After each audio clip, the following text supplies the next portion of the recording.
A better reason, no. So come tap in, just listen. And bring a friend, let's spread this vision.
Sorry, YouTube. Sorry, Facebook. We had a little technical glitch. That was our fault, our problem. We got you now.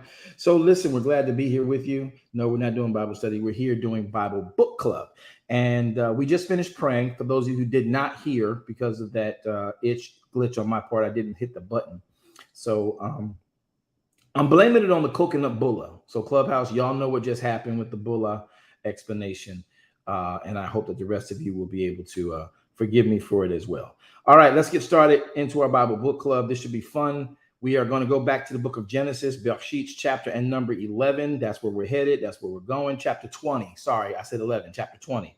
Trying to put these things together so we can understand what we're doing, how we need to get them done, and why we need to get them done. So join me over here in Genesis, the book of Bereishit, chapter number 20. Bereishit, chapter number 20. Now, we didn't get far in chapter 20 because of how we came out of chapters 19. And we're going to continue to move forward verse by verse, little by little. And we talked about a lot of things. Now, last week, we got a lot of static. So I want to make sure everybody who's questioned me about this issue of king like other nations, king like other nation, king like other nation. And many people do not understand. So I'm going to take opportunity to share this, but the people who ask the questions ain't here. That's the part that gets me. All right. So those of you who asked those questions, yes, I'm going to respond to all of you in the back channels. But I'd like to go ahead and address this. So we're going to have an elongated conversation. It will probably be the only conversation of this Bible book club today. And for those of you who might be like, what's he talking about? Let's read it and find out. All right. Last week, we made a statement from a common ministry statement that we've always made for many, many years. We're looking for the opportunity to show you guys what this looks like and what it means. But we made a statement that is relevant to what happened in the books of Samuel, 1 Samuel chapter 8. And with that, we talked about 1 Samuel chapter 8 being connected directly to Genesis chapter 20, verses 1 through 2.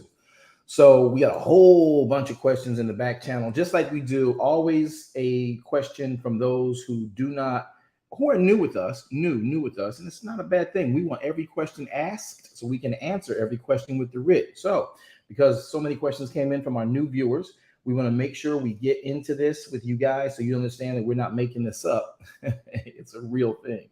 Okay, so we're going to go Genesis chapter number 20. Bereishit 20. I'm going to put up on the screen for those of you watching on VWJ Ministries on YouTube and VWJ Ministries on Facebook. Please hit the heart sign and the like sign. I've got 4 times the amount of viewers than I have hearts and likes and comments. YouTube, please hit the heart sign, like it, and share and subscribe. I think that's what they say. All right. So y'all do that. I'm trying to get it. I ain't got it yet. Let's get started on this so we can learn something very important. Okay. Now, Bereishit chapter number 20. Here we go. Y'all ready for it? Bereishit chapter number 20. Boom. Voila. Let's look at it. Verse number 1 goes on to indicate, and Abraham journeyed from there toward the south country, and he dwelled between Kadesh and Shur. This is important. This is important. He dwelt between Kadesh and Shur. Now, in him dwelling between Kadesh and Shur, he puts himself in a position where he sojourns into Gerar. Now, many of you don't know what Gerar is, but you do know the king Abimelech. So let's go to verse number 2. And I did this wrong. And verse 2, Abraham said to Sarai, his wife,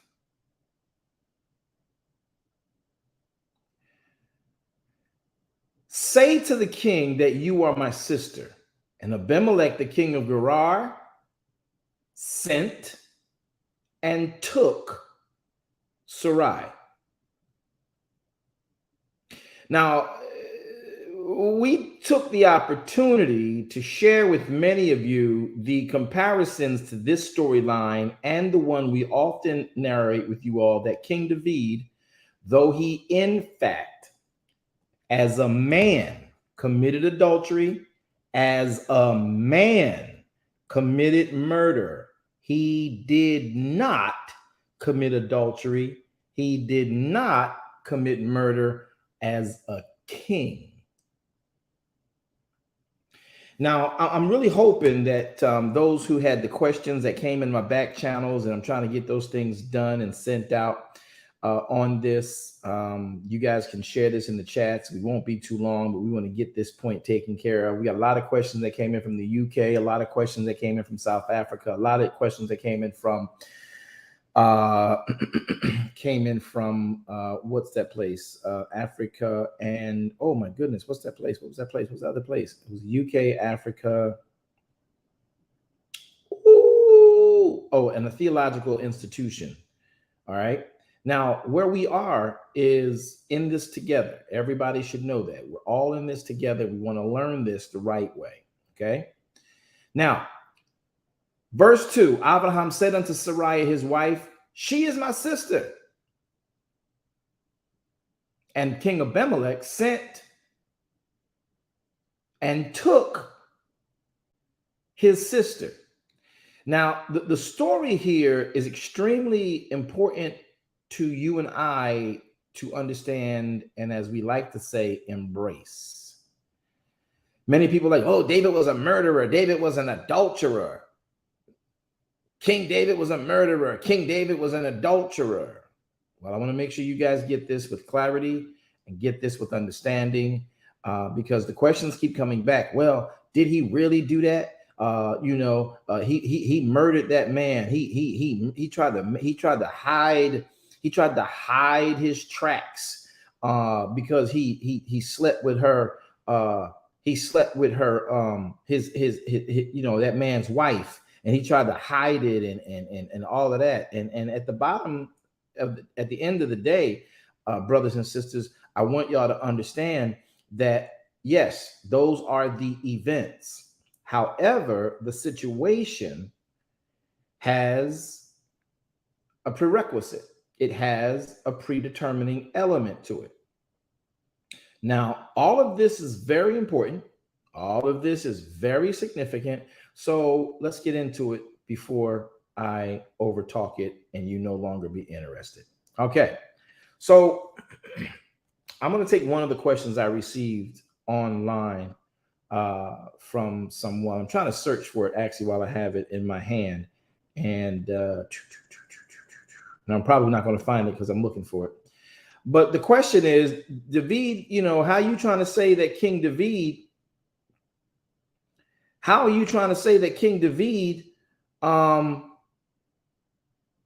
is innocent here? And he ain't do nothing wrong. And you trying to say the king ain't do this and the king ain't do that, and David didn't do this and David didn't try to hide his murder. How are you trying to say what happened with King David was different than what was the same thing as King Abimelech of Gerar? Well, here's the reason why. And I'm going to take y'all now back to this. And I love taking the time to explain this. So Bereishit, Genesis chapter and number 20 is where we are. Goes on to indicate Abraham journeyed from where he was. He went to the south country, verse 1. He dwelt in the city called between Kadesh and Shur, sojourned in Gerar. Abraham said about his wife Sarai, hey, this is my sister. Abimelech, the king of Gerar, sent and took Abraham's sister. Verse 3 says, But Elohim came to Abimelech in a dream by night and said unto him, Behold, thou art but a dead man for the woman which thou hast taken, for she is a man's wife. But Abimelech had not come near unto her as yet, and said unto her, Lord, wilt thou slay also a righteous nation? Did he not say unto me, she is my sister, and she, even she herself, he is my brother? In the integrity of my heart and the innocency of my hands have I done this. And Elohim said unto him in a dream, Yea, I know what you've done. This is in integrity of your heart. For I also withheld you from sinning against me. I also withheld you from sinning against me. Therefore, I suffered you not to touch her. Now, when people start talking to me about stuff because they first time read it and first time hear it, and if I bring it up, everybody goes back and gets all, oh, he's wrong. That's not right. How you going to say that? I want y'all to make sure you read the whole story before you come from my neck. I only want to teach you truth. I want to show it to you. Now, I'm not, telling who wrote in and how many antagonizing emails we got, but I want to make sure we clear this up for the record so everybody knows how to respond to this rightly. All right. So Abimelech has been asked in certain questions that were rendered to me. Well, if Abimelech, was like King David, how you going to say that King David did not? Matter of fact, let me try to find this question. I know I got it on here. I just can't find the question. And I think I might have found it. One of the statements, really, just one of them. But I want to make sure we're clear on it. And this person don't mean no harm. This person loves his ministry. There ain't no issue. This question was raised, but the other ones that I got, I'm not even going to raise them. This is one from someone who loves this ministry, a part of this ministry, but has questions. They're like, oh, I need to get clarity on that. Can you help me a little bit? So let me help y'all with this. One of the questions that was asked is, I just want to get clarity. Are you saying that in 1 Samuel chapter 8, verses 8 through 9, that Yahweh was stating that the kings of the nations will have no boundaries in taking another man's wife? I haven't read that from the reaction of the two kings that we talked about. Why did the king feel dishonored at the fact when he found out Sarah was married? And why was King David so desperate for Uriah to sleep with his wife so as to not be found out that he, the honorable king, impregnated his wife, then making great effort to put Uriah into the front line to be killed? I truly believe, yes, the scriptures clearly show that they could take anyone and anything, but these don't match up with your reasoning. Okay, so here's what we're gonna do. I'm gonna bring this to a reasoning. I got about 18 other texts and emails that are really, really loud, and you are a liar. I think you're homophobic, and I think you're an abuser. I can't even tell y'all how much garbage comes back when I make truths available and deal with them. This one right here that I just read to you, beautiful person, great spirit, just sharing their thoughts with me. I'm sharing a thought with you. You'll never know who the person is, but I want to make sure you get this. And they raised an intelligent question, and they're trying to get clarity, and they trust what I teach. Now, here's the catch. Let's go back and read the passage in 1 Samuel. We're going to reread Bereishit 20, verses 1 through 5 again. Ready? Abraham journeyed from thence, went down into Gerar. Verse 2. I'm putting it on the screen so you guys can read it with me. Abraham journeyed from south, from where he was, and went south. He went down into Gerar. Abraham, verse 2, said to Sarai, said of Sarai when he got to Gerar, she's my sister, because you got to check in, and if they inquire, you got to give an answer. So the Abimelech, the king of Gerar, sent, and because this woman was coming into the country, said, hey, add her to my harem. She's fine. Why was that? Because Abraham knew the spirit of Gerar, a king like other nations. I need about 5 people to come off mic and say, a king like other nations. A king like other nations. Okay, y'all, I might not have to make y'all say that because I don't want y'all. A king like other nations. Okay, so he says this is a king like other nations. So Abimelech says in verse number 2, he says he takes he takes Sarai. Now let's look at the boundaries. You don't take somebody, but the king can. So there is still this issue of the king feeling entitled to do this. One, the people allow the king to be this way because of the king's leadership, but it doesn't negate the reality that the king is taking someone for himself, a privilege that only kings of other nations can have. Now, if a person was coming through Gerar and they were not the king, and they went up to Abraham and said, Abraham, who is this woman? Oh, she's my sister, because I don't want y'all to fight with me, or this is my sister. You can't just take Abraham's sister. So we got to be very careful before we put things out there, because we might want to prove a point. Make sure your point is ironclad and leak free. You can't just take anybody.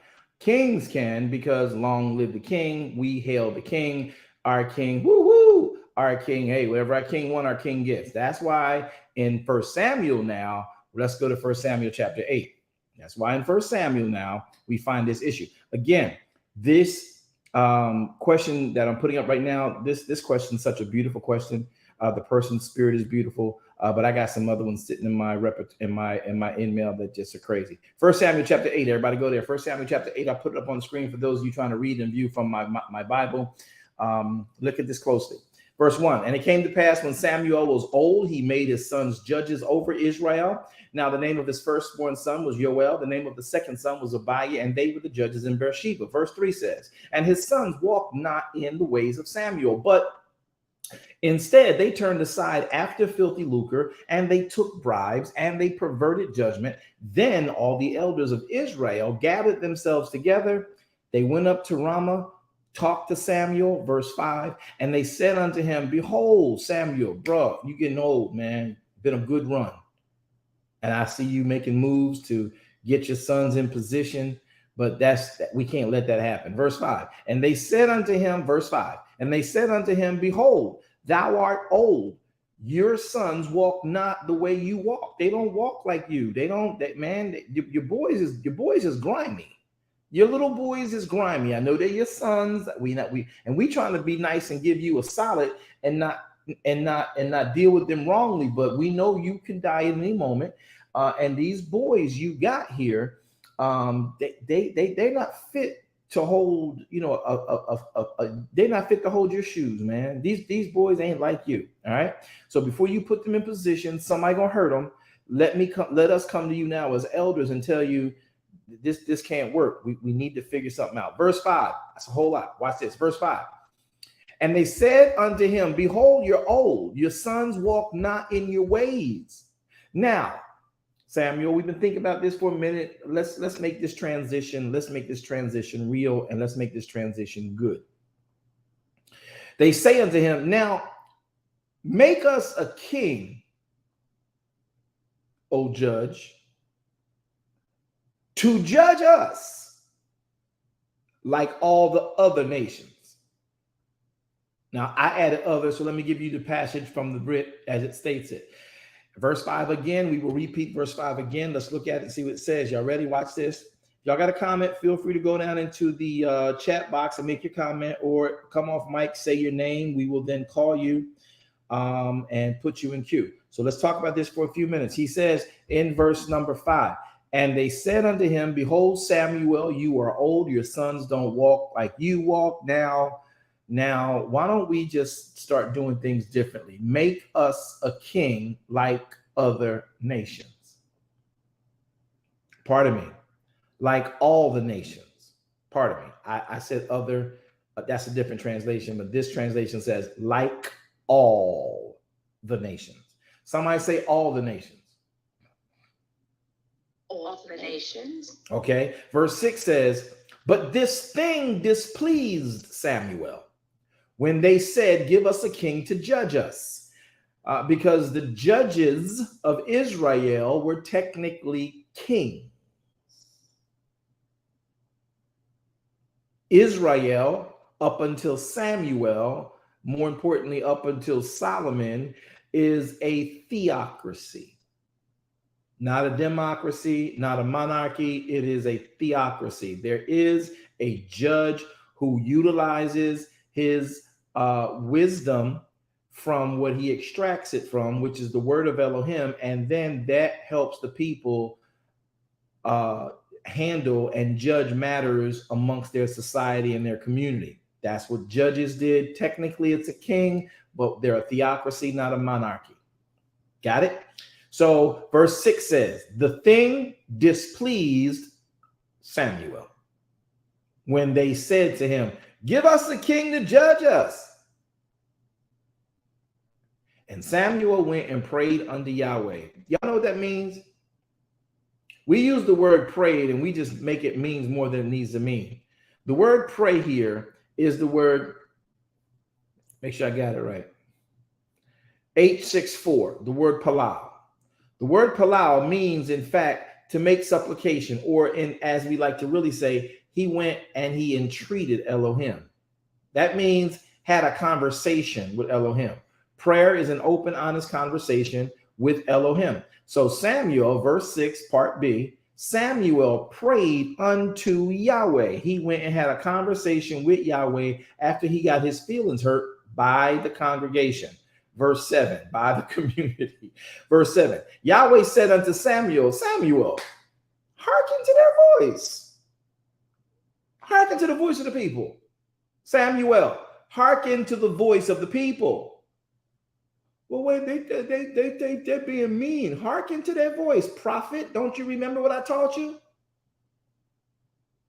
Now, let's pause here for a second for those of you who'd like to know more about this. Who was that? Was it Minister Wanda? I don't know if she's here. Or was it Minister Walker? Who gave me the passage? I think it was Shemot, where the prophecy came forth that they would turn on. Boy, I forgot it again. I knew it. I just forgot it.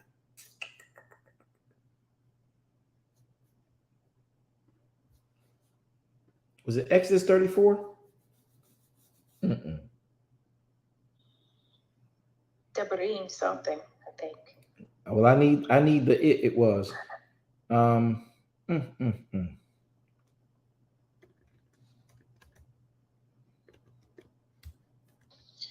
Spencer. Talk to me, Spencer. Come on. Spencer, Pastor. For the prophecy that y'all. Yes, the prophecy that they was going to turn their back on him. Deuteronomy 17. Devarim 17. I was going to say Exodus 17, but you're right. It's Devarim 17. Thank you. I knew it was 17. I just know which book. I was like, is it Numbers? No, it's Devarim 17. All right, let's go try and find that in Devarim 17. Everybody keep your finger in Samuel chapter 8. Samuel chapter 8, verse 7. This is important. Samuel 8:7 is important. Pay attention. We're going to get to this now. Look at what we see here. I'm going to take you guys to Devarim 17. I don't know where exactly, but we'll get to it. What was it, Pastor Spencer? Devarim 17, was it 45? No, it's not 45. 14. Devarim 17, 14. Thank you, Pastor. Devarim 17, 14. Y'all there? Look at this. Look at this. Look at this. I want y'all to read this because you need to see this. Verse 13 we'll start at.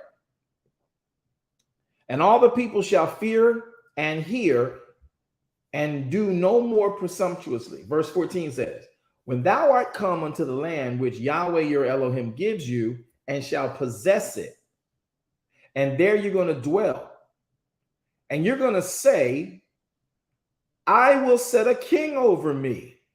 I need y'all let me know y'all see this, and y'all can read this. Are y'all catching this? Yahweh is talking to Israel through Moshe in the book of Devarim. He tells Israel, here are what I want y'all to do.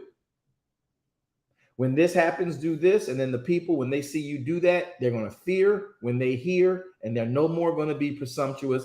But he says, now I'm telling y'all, verse 14, Deuteronomy 17, 14, Devarim 17, 14, when thou art come unto the land which Yahweh your Elohim gives you, the promised land. They're not there yet, right? Devarim, they're not in the promised land yet. But he says, when you come into the land that I promised you, they're not in the land that he promised them. He's prophesying to them. Somebody say they're not in the land yet. Say they're not in the land yet. Say they're not in the land yet. They're not in the land, not in the land yet. They're not in the land yet. So Devarim is still a prophecy. So Yahweh is prophesying to Israel, once I get y'all out of the wilderness and bring you into the land that I promised your forefathers, here's what y'all gonna do. When you are come, verse 14, unto the land which Yahweh your Elohim gives you, and you're going to possess it, and you're going to be dwelling in there. That means living in there. That means be there for a minute. Get used, get comfy, get real comfy, be comfortable, get real complacent, and think that you've arrived. So he says, when you get there, you're going to dwell in that land, and you're going to start to say, I, Israel, will set a king over me, like as all the nations that are about me. And thou shalt in any wise set him king over thee, whom Yahweh your Elohim shall choose. One from among your brethren shalt thou set king over you. Thou mayest not see a stranger over thee, which is not your brother. Now, this is a preemptive element to make sure that they stay in the constructs, that even the prophecy of them abandoning Elohim, wanting natural fleshy things, they are still given restrictions about the king. Now listen to this, because it makes a great deal of sense as to the mindset of Samuel chapter 8, verses 7 through 10. Pay attention. Verse 14 again, Devarim, I want to read it before we go over. And when thou art come into the land which Yahweh will give you, you're going to possess it. You're going to be living there for a minute. You're then going to say, set us a king over me, like other nations that are about me. Now, verse 15 says, Yahweh then tells them, you shall in any wise, by any means, you're going to find a way to set a king over you. But Yahweh your Elohim shall choose him. Did he not choose King David? Yes, he did. Many of y'all thought he chose Saul. But we're going to keep moving. It'll be one from among your brethren. That's who you shall set king over you. You may not set a stranger over you, which is not your brother. But he shall not multiply horses to himself, nor cause the people to return to Egypt, to the end that they should multiply horses. For as much as Yahweh have said unto you, you shall henceforth return no more that way. Neither shall he multiply wives to himself, that is in his heart that his heart turn not away. Neither shall he greatly multiply himself with silver and gold. And it shall be that he sitteth upon the throne of his kingdom, that he shall write him a copy of this law in a book of that which is of that which is before the priests and the Levites. Listen, and it shall be with him, and he shall read therein all the days of his life, that he may learn to fear Yahweh your Elohim, to keep all the words of this law and these statutes to do them. That his heart be not lifted up above his brethren, and that he turn not aside from the commandment to the right hand or to the left, to the end that he may prolong his days in his kingdom, he and his children, in the midst of Israel. Y'all ready for a mind blow? Amen. Yes. Yes. I need a moderator to say, Apostle, remember Deuteronomy 16 through 20. Somebody remind me. Who's going to do that? C. Marie. Thank you. Don't let me forget it. You got one job, C. Marie. You got one job. Don't let me forget it. Here's your mind blow. Everybody go to Samuel chapter 8. You know what? Let me read it again so y'all can get it one more time before we leave here. Let's go to verse 14. When you come into the land which Yahweh gives you, you're going to possess it. You're going to dwell there. You're going to say, Israel, you're going to say, set me a king over us like all the nations that are about me. 15, thou shalt in no wise, thou shalt in every wise, in any wise. You're going to do this no matter how you got to do it. You're going to set a king over you, whom Yahweh your Elohim shall choose. One from among your brethren thou shalt set king over you. You may not set a stranger over you, which is not your brother. Verse 16, but he shall not multiply horses to himself, nor cause people to return to Egypt, to the end that he should multiply horses. For as much as Yahweh hath said unto you, you shall henceforth return no more that way. Neither shall he multiply wives to himself. Neither shall he multiply wives to himself. Neither shall he multiply wives to himself, that his heart turn not away from Elohim. Neither shall he greatly multiply himself silver and gold. And it shall be, when he sits upon the throne of this kingdom, that he shall write him a copy of this law in a book out of that which is given and before the priests, the Levites. And he shall be with him. It shall be with him, and he shall read it therein all the days of his life, that he may learn to fear Yahweh his Elohim, to keep all the words of this law and these statutes to do them. That his heart be not lifted up above his brethren, that he not turn aside from the commandments to the right or to the left, to the end that he may prolong his days and his kingdom, he and his children, in the midst of Israel. Mind blow alert, mind blow alert. Get ready.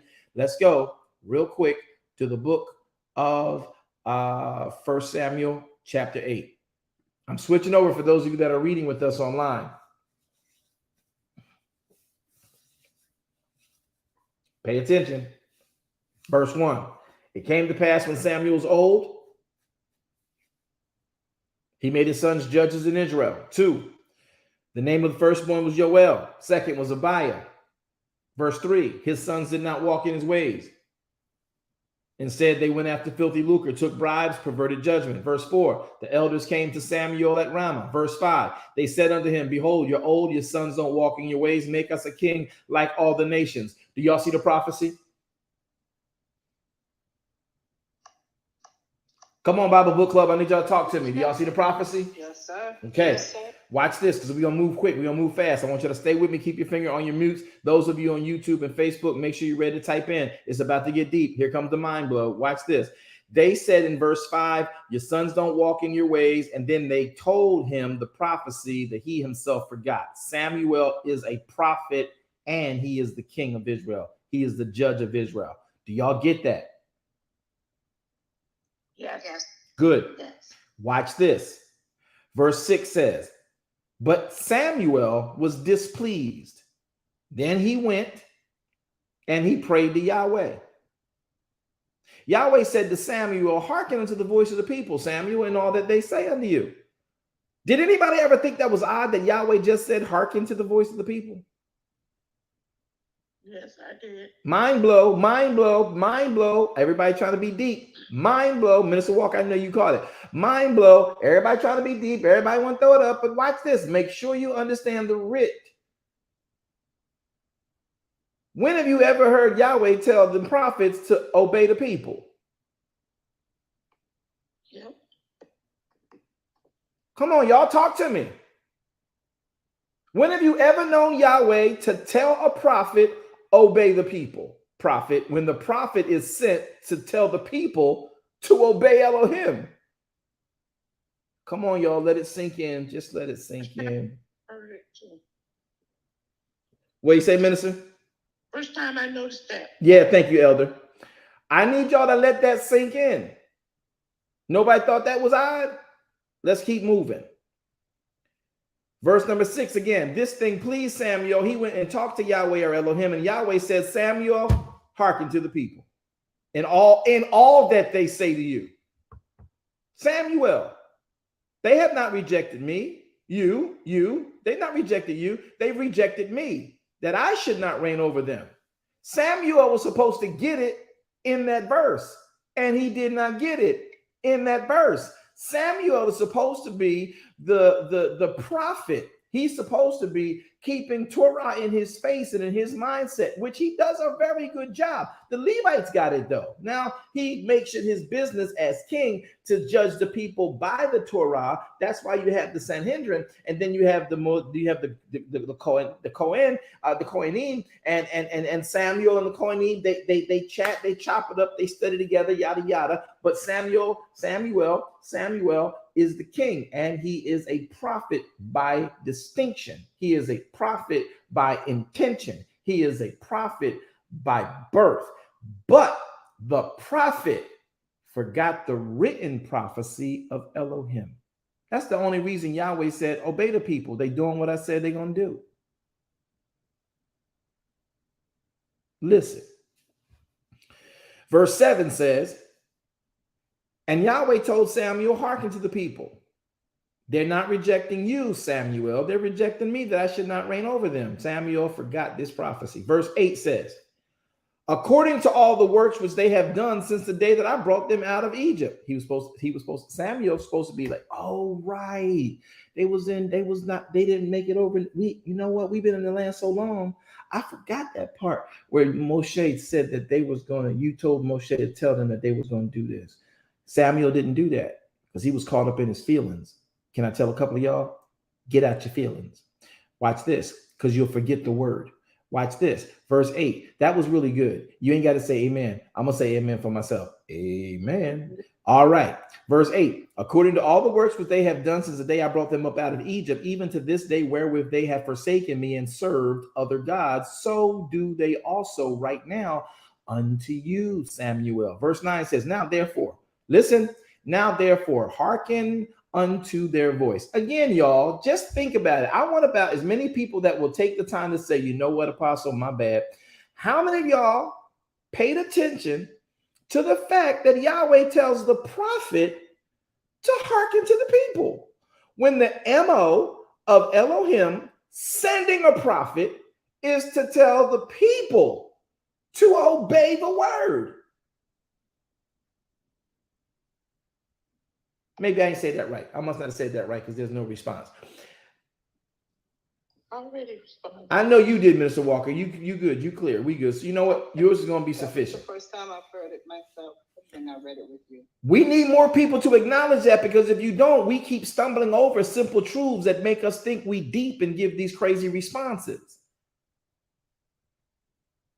Y'all ready? Y'all think I'm being arrogant? Or is it the passionate teacher in me making sure we get it? Watch this. Yahweh does not anywhere else in the writ tell the people, tell the prophet, obey the people. He tells the prophet to tell the people to obey Elohim. Technically, he's doing it. The prophet is an unwilling participant. He forgot the assignment because he old. I'm sorry, I'm just reading the writ. I'm just reading the writ. Thank you, Blessed, for saying, you know what, I never saw that. Look at it. Verse 10 says, verse 9, now therefore hearken to their voice, howbeit,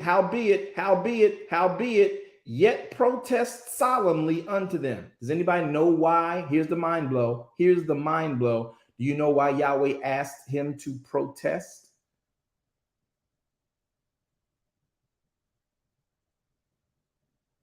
No. Because it was supposed to trigger their memory that this was prophesied. I thought they were supposed to write it down. Hold it. That's after the king steps in, not now.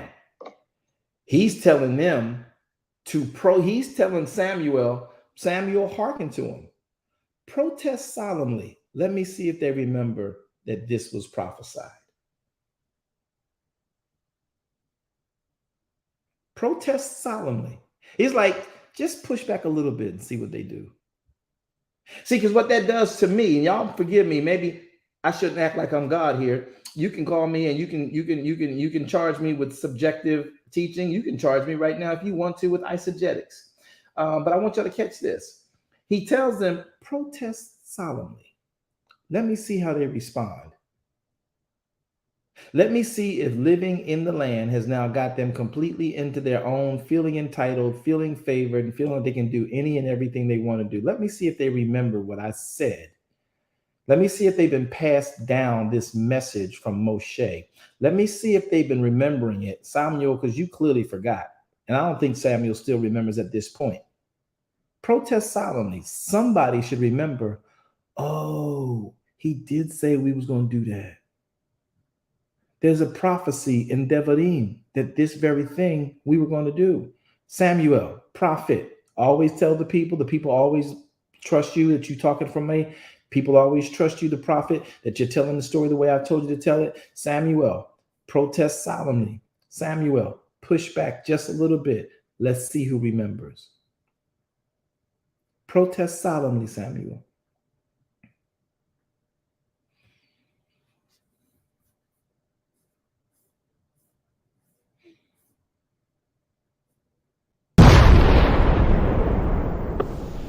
Wow.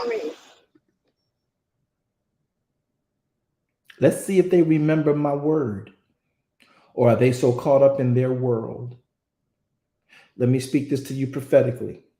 Again, stay out of your emotions, stay out of your feelings, stay out of your assumptions. And if you got them, it's fair to have them. Yahweh made you and gave you a brain, but run your assumptions through his writ.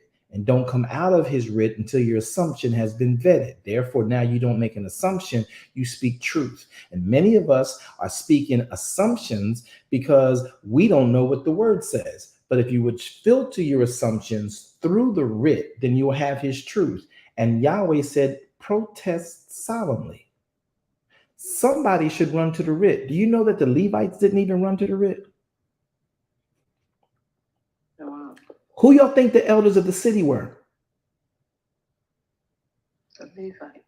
Now we straining at gnats and swallowing elephants in this doctrine and this understanding, and we can't even get past the rudimentary elements of this faith. This conversation. They were asked to remember the writ. Protest solemnly. See what they say.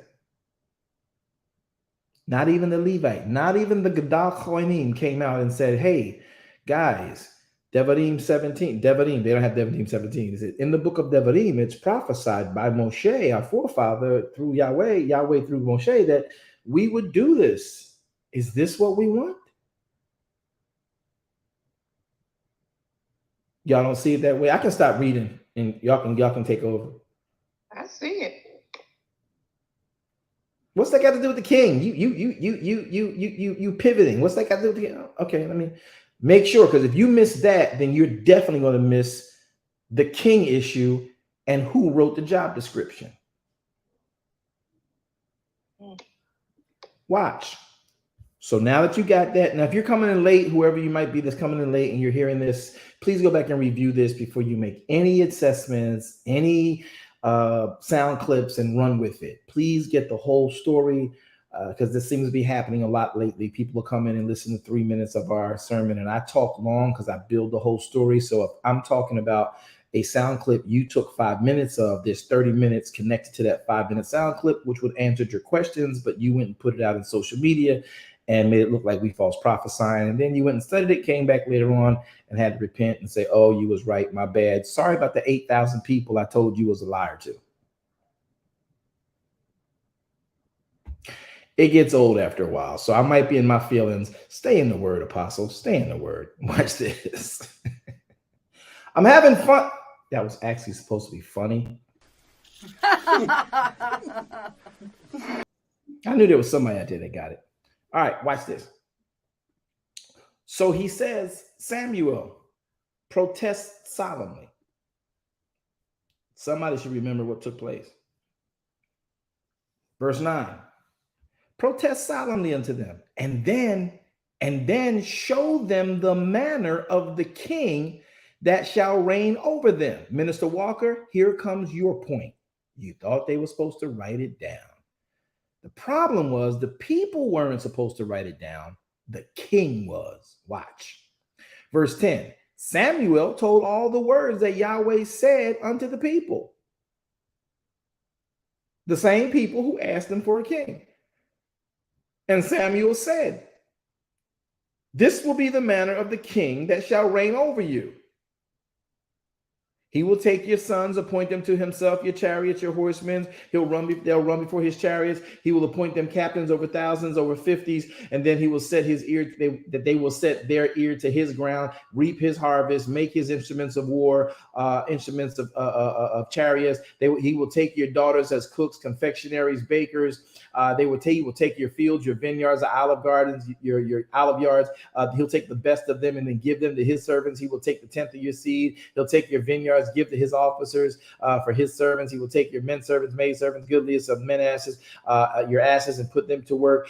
He will take the tenth of your sheep, and you shall be his servants. And then you're going to cry in that day at some point, because your king, which you have chosen, and Yahweh will not hear you in that day. He was trying to remind them that he prophesied y'all was going to do this when y'all got full of yourself.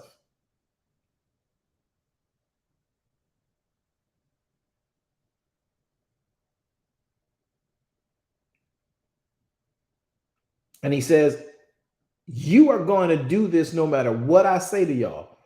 The only thing I need to make sure y'all do in the book of Devarim 17, he says, is I want you to not make a job fair out of this.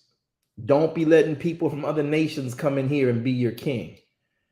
Pick them from your own brethren. I'll help you do it. Now, those kings, the king that you select must do this in order for y'all to really have the success needed. Okay. King can't take a bunch of wives. King can't take a bunch of gold and silver to himself. King can't do this. King can't do that. That's what the king can't do, the way that I say, knowing you're going to turn on me later. 1,000 years later, the moment comes Whether y'all like this or not, the people never kept the instructions Yahweh gave them. Did they, Minister Walker?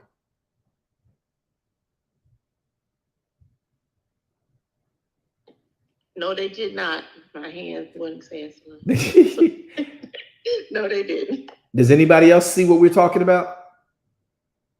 I see you, Prophet Leslie, on YouTube. Anybody else?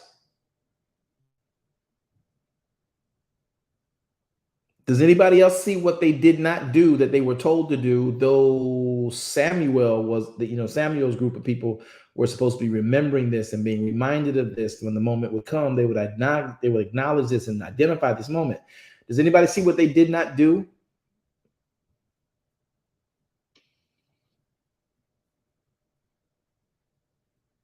I'll get to that in a minute. Let that simmer. Watch this. Verse number 18. You're going to cry out in that day because of your king and that you have chosen over you, and Yahweh will not hear you in that day. Nevertheless, the people refuse to obey the voice of Samuel. Can somebody go to Devarim chapter 17 for me, please? I need a witness. I need a reader. Devarim 17, verse 15. Spencer. Thank you, Spencer. I need you quick. Ready? So when I stop, I want you to volley with me back and forth on this. Devarim 17. Would you read verse 15 for us, please? You can or you can't? Yes, I'm sorry. I was just getting there. Okay. I thought Sue Marie had it. 15? 17, verse 15, correct. Sure. Indeed, you may set a king over you, whom Yahweh, your Elohim, will choose from the midst of your country. What translation is that? The Lexham English. Okay, hold that thought. Anybody got a KJV quick? I have King James. Perfect. The verbiage there is important. Thou should in any wise. Say it again. Thou should in any wise. Say it again. One more time for the people in the back that didn't hear it. In any wise. Oh, what that mean, y'all? What's that mean in any wise? No matter what. Oh, they don't care what's going to happen, do they? Now let me help y'all. Look at this. Stay there, Pastor. I'm gonna go to Samuel verse Samuel 8, verse number 19. Read verse 18 rather. You shall cry out in that day that this your king because of the king that you have chosen, and Yahweh will not hear you in that day. Nevertheless, he told him what was going to happen. Verse 19. Nevertheless, the people refused to obey the voice of Samuel, i.e. the commandment of Elohim, and they said, nah, we good with what that king can do. We will have a king over us. Can you read verse 15 again for us, Pastor? Thou should in any wise set him king over thee. Stop. Y'all gonna, no matter what I say, y'all gonna still put a king over y'all. Do y'all see Elohim's foresight? Yep. Yes, sir. Are y'all getting the depth of this action? Do y'all know this is almost as significant and should have been a foretelling of why they never knew who Messiah was when he came? Oh, yeah. Yes. Yes. You know why? Because nobody kept reminding them rightly of the Torah. They ended up getting caught up in the Mishnah, the Talmud, and the Halakha, and whatever the priest said. Nobody read the writ for what Yahweh said. That's why they never identified Messiah. What's this got to do with King David and you talk about him not committing murder, not committing adultery?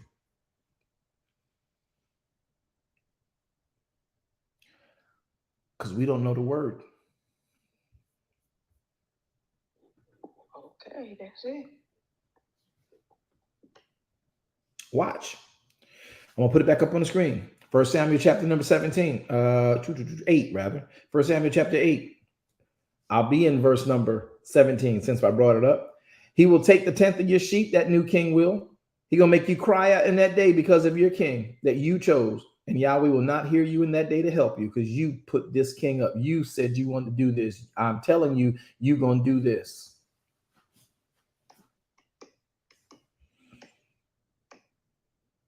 Nevertheless, verse 19, the people refused and they said, nah, we won't hearken the warning from Yahweh. We good. We've seen all these nations and how their kings operate. We want what they do.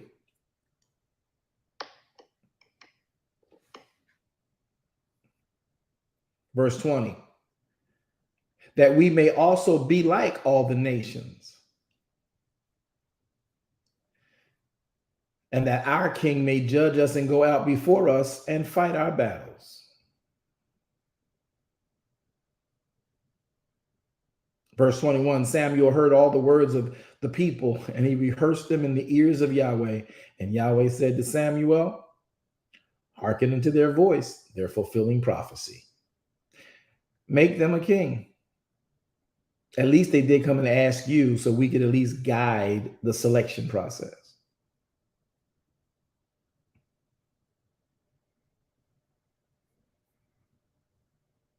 Is this hitting different to anybody? I'm just asking because we like to skim through the storyline, but you know, for me, I got to read the whole story and get all the culture and bring it to you because there is a need to understand the revelation that comes behind it. This was prophesied.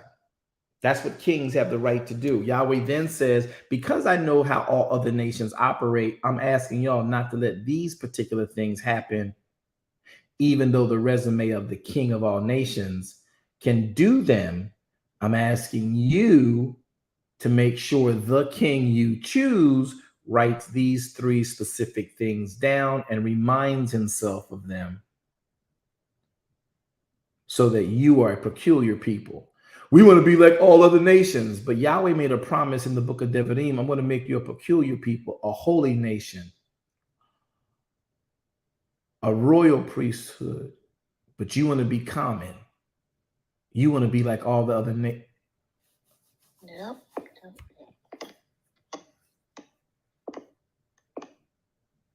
Nobody? Just me? Okay. I'm with you. I'm with you. Thank you, Minister Walker. That's good. No, I'm here too. I'm right here. And so we have got ourselves in a position where we must understand the text here. Now, watch. Let's get back to this. Why does King David have this issue? So when we talked about this last week, and this, people, is the book of Samuel we're in. We're actually, as a Bible book club, in the book of Bereishit, in the book of Genesis, chapter number 20. We're only in verse 1 through 3 right now. So when we said, I'm going to go back now. If you're watching on the screen, go to VWJ Ministries on Facebook or YouTube. You'll see my Bible up. You'll see how we're studying. I am using the King James Version because it seems to be the better mainstream way. I own all of the translations, but I want y'all to catch this. Bereishit chapter number 20, verse number is 1. Let's go there. He says again, he sojourned from Kadesh. Let's go down to verse number. Oh, I got to read verses 1 through 2. That's what it is. Abraham journeyed down to Gerar. Verse 2. King of Gerar is Abimelech. Verse 2. Abraham said about his wife Sarai, hey, this is my sister. Well, the king of Abimelech. Can y'all tell me what the king did here? The king like all nations. What did the king like all nations do? Took her. Did he ask for her? Did he ask for her? I'm sorry, I got to make sure the text is right. Did he ask for her? No. What does the Bible say he did with her? Took her. He took her. Right. He didn't negotiate for her. Did he offer an ox, a mule? No. Did he offer some gold, some land? No. Nothing. Just took her. I'm sorry, the word is took, right? Yep. That's it. Now, for those who would think that I'm using the English vernacular alone to do this, in chapter 2, that word took is lachal. And what that means is, it means to take. It means to carry away. It means to get. It means to seize. It means to send for. It means to take up and use and win with. Somebody say he took Sariah. He took Sariah. So this quote unquote conscious play should not be a part of a conversation, because consciousness is only as the governance is in a region. And if all kings operate this way, Abimelech is a typology of all kings. This is what they have right to do. That's why Avram would say, hey, this is my sister, not my wife, because there's an implied and an inherent issue that Abraham knows that that's the only way I'm going to stay alive. You so fine with your old behind, Sariah, that I know for a fact they're going to kill me over you.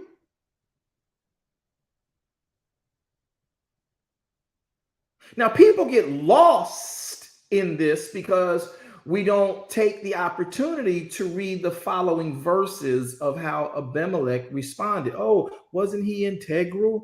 Didn't he? He said, I work in integrity. And here's the catch for me. Most people don't even pay attention that Abimelech and Yahweh got a relationship. And in the days of Abraham, Yahweh to most Christians don't even really exist, except Abraham is making an introduction to the world about who Yahweh is. Who taught y'all that Abimelech had a relationship with Yahweh? Who taught y'all that the Chaldeans also knew Yahweh? They just put Yahweh in a cachet of gods. And that's why Yahweh made the commandment to Moshe, never put me in a cachet again. I am the only true and living Elohim. Do not have any other gods beside me. I don't want to be in no box with no idols and rabbit's foots and chalked out and stones carved and trees carved, talking about this is the God that made water and this the God that made dirt and this the God that made woman and this is the fertility. I don't want to be a part of all that garbage. Don't ever put me in a box.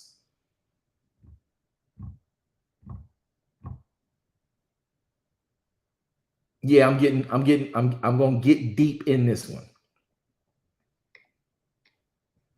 Because we so smart, we can hurt ourselves. Now, why does he say that? Why is my passion coming out that way? Because I want to make sure that I shock you into the fact that, you know what? I didn't pay attention to that.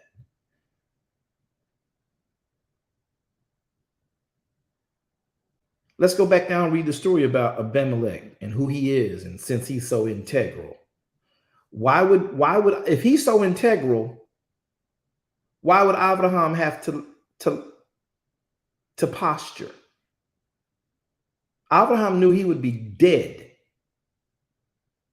if Abimelech, king like all nations, saw his wife and wanted her. He's taking that woman like he took her sister, his sister, he thought. And if it wasn't because he said, say you my sister, or sir, this is my sister. If he would have said, this is my wife, they'd have been like, not anymore. You're not taking my wife. Somebody in the back spears him through. Archer shoots him in his forehead. That the conversation is over. What integrity is that? None. I'm sorry. I'm just asking a question. I want somebody to answer. Make it make sense to me. What's the integrity? Because all we see is what we read in the Bible, but we don't know the culture. We don't know the storyline behind it. Now watch. Abraham said, verse 2. I'm going to bring it back up on screen so y'all can read it. Verse 2. I'm going to put it on screen so y'all can read it. Verse 2. And Abraham said to Sarai, his wife, she's my sister. And Abimelech, the king of Gerar, sent for his sister and took her. Let me ask y'all a real question. I need somebody to answer this question for me. I need about 5 people to answer, 3 people to answer this question. On mic, off mic, type it in, however you got to do it. What y'all think Abimelech was going to do with Sarai when he got round to it?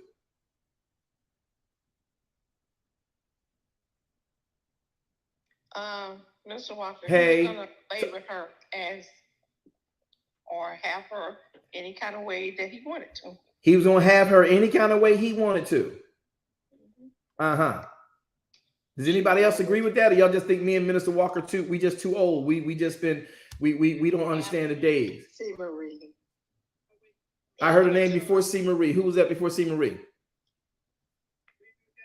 Daphne. Go, Daphne. Make her a part of a concubine or his harem of female. Okay, fair enough. He gonna make her part of his concubine. C. Marie, go. Daphne more or less said what I said. Okay, I can't hear you sucking on that or whatever that is you sucking on. Can you talk to us without all the food in your mouth? Call me back later. I said, make her a part of his harlem to use her whenever he chooses to. Make her a part of, not the priority, but the part of. He took another man's priority to make her an option to him. Kerwin Neptune says he gonna get her pregnant.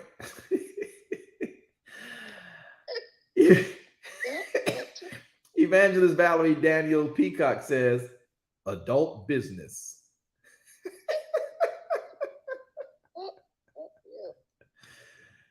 All right. C Mystique. I heard C Mystique. C Marie. I heard Daphne. All right. Before I move on, Pastor Spencer, you had a thought way back when. Talk to me before I move on to this part about the integrity of Abimelech. Go. No, I don't think I had a thought. I didn't have a comment. Okay, mods. Who did I forget to go back and answer? I thought it was Pastor Spencer. C Marie. There was another one though. C Marie, did you have a question? Actually, I did, but you kind of sort of said it. Okay, tell us. Give us the question at that time, and I was going to ask: wasn't the Levites supposed to remember the word that was not being remembered about the prophecy? But then you came and said it right after I said my name. So what since you now know the answer, tell the rest of the class the answer to your question. The Levites were supposed to be the ones that remembered the prophecy all this time because they were supposed to be the ones who studied the Torah. Correct. So they should have remembered that. That's it. Prophecy was That's written. it. That's it. Enough said. Too much. Do too much. That's it. That's the answer. The Levites were supposed to remember. That's why Yahweh said, protest solemnly. Let's see who's really doing their job. Levites never spoke up to tell the people, oh, y'all, this really is happening. It's us right now. Now let's get back to the storyline. Is this making sense? Does this bring the feel into the storyline for some of y'all? No, it's not necessary. Yes, it does. Yes. Is it necessary? Is it not necessary? Y'all think it's too much? We over the top? Necessary. We just deflecting, we just pivoting. Y'all think? Okay. I so love Apostle T.R. Malone. Mm-hmm. Listen to this.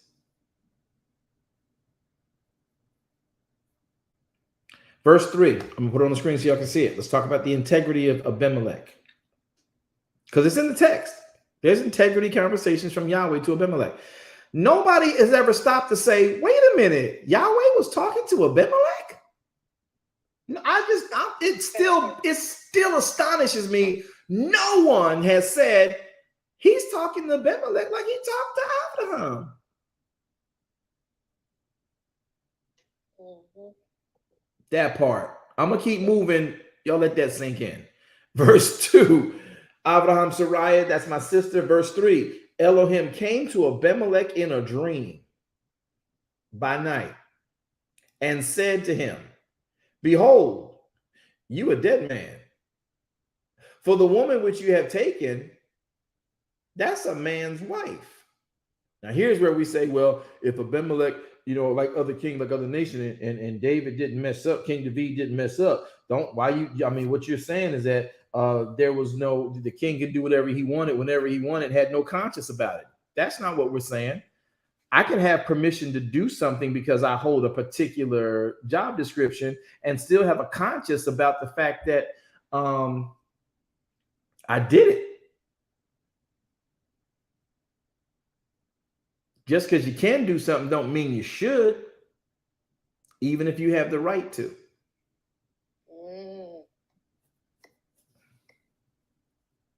Watch this. Verse 3 says, Elohim came to Abimelech in a dream, said, bro, you dead. That's another man's wife, for she is a man's wife. Verse 4, but Abimelech had not come near her yet. And he said, Adonai, will you slay also a righteous nation? I've not touched her. Wait a minute. Did not he say to me, she's my sister? And she even said herself, he's my brother. In the integrity of my heart, Adonai, and the innocency of my hands, I have done this. You know my protocol. You know our kingdom ways. Don't y'all find it interesting that he is begging that he is innocent in this? Because that's the way kings work.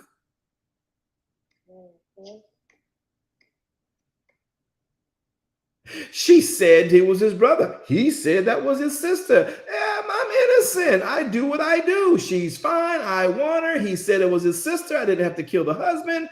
Hey, everything is good. It's a good day. She goes up. She gets purified. My eunuchs clean her and get her straight. And then I come see her. Look at the rest of the text, y'all. And Elohim said unto him in a dream, you know that yeah, Abimelech. Verse 6, I know that you did this in integrity of your heart. Of your heart. Y'all get that? Yahweh knows your heart. Y'all get that? I know you did this in the integrity of your heart. Oh, come on. Nobody? Anybody? Yes, see it now. Did that hit anybody? Oh, God knows my heart. He sure does. Anybody know what the heart, what Yahweh thinks about the heart of humans? See, Marie. Go quick. See, Marie. Deceitfully wicked. They are desperate and they are deceitful and desperately wicked. They are deceitful and desperately wicked. Oh, yeah. You did do that, O king, in the integrity of your heart. Because in the integrity of your heart are your governances.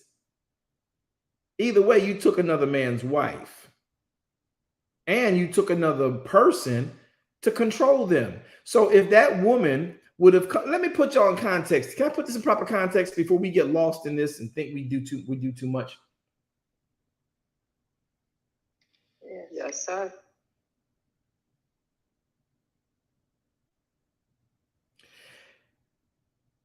That indicts that if a woman who is now widowed with 3 children, leaving a land that her husband's business has now been no longer appreciated because she's the woman, she don't know the networking, she's got to go rebuild, she's got to leave the land. She and her 3 children, however you mix the sons and daughters, are traveling through Gerar. When they stop at the gate to get permission to be there for however long. Y'all thought visas just started with us? Let that sink in.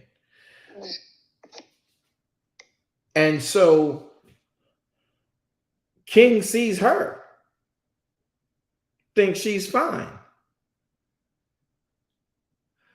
What's going to happen, y'all?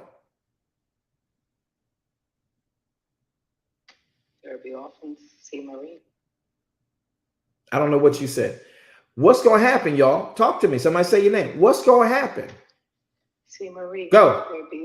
There'll be orphans because he would take them. He's taking her. And if he don't want the children, it don't matter. Where's the integrity in that for humanity, people? Don't get caught up in what the text is saying here and misunderstand that Yahweh is talking about that man's righteousness. His righteousness is based on his set of governance, his moral compass. So yes, Abimelech, in this dream, you did that in the integrity of your heart.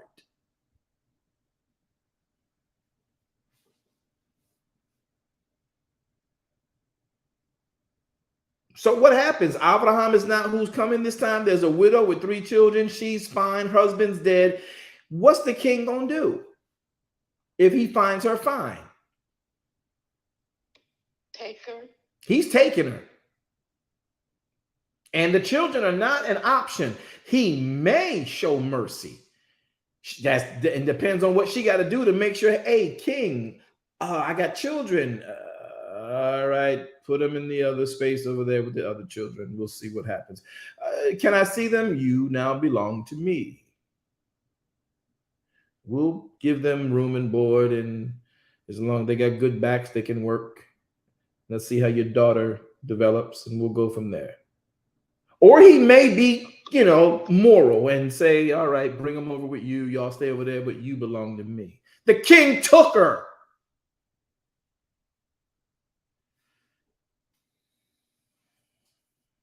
All right, let's watch. Verse 7. Verse 6. Elohim said unto him in a dream, yeah, I know that you did this in the integrity of your heart. Let's see how integral the king was, y'all. Let's look at how integral the king was. Verse 6. I'm going to put it on the screen for y'all. Let's see how integral the king was. Look at verse 6. Yahweh said, Elohim said unto him in a dream, yeah, I know that you did this in the integrity of your heart, for I also withheld you from sinning against me. Therefore, I suffered you not to touch her. This is what we call a song and a dance. This king ain't no more integral than what he wants. He gets what he wants. He is the king. That's just the way it works. There ain't no integrity amongst thieves. And he's officially able to do it. Yahweh tells him, yeah, I know you did that in the integrity of your heart, but just so we don't get it twisted, I kept you busy so you didn't go in there and smash with her. I kept you busy so you didn't sin against me. Oh, it hit different. Does this read different all of a sudden? Let me drink my water. Does this hit different to anybody? Yes. Very different. So you don't get it twisted. I kept you. Is it in the written? I'm looking right at it. I know it just said it. Am I in verse number 7? Verse number 6? He says, I withheld you. I kept you back from doing what you wanted to do when you saw she was fine. And that was some new strange in the kingdom. Y'all know, I'm from the 80s. Y'all know about that strange? New strange. Oh gosh. Yeah. Y'all know about that? Yeah, okay. Y'all got to be out of tri-state to know about that strange. Does it read it or am I tripping? Does it not say, I also withheld you from sin? That's what it says. That's what it says. That's what it says. That's what it said. Then he says, because I withheld you, look at the rest of the verse. He says, therefore, I suffered you not to touch her. Because if I'd have left it to your mind, you'd have been mauled her.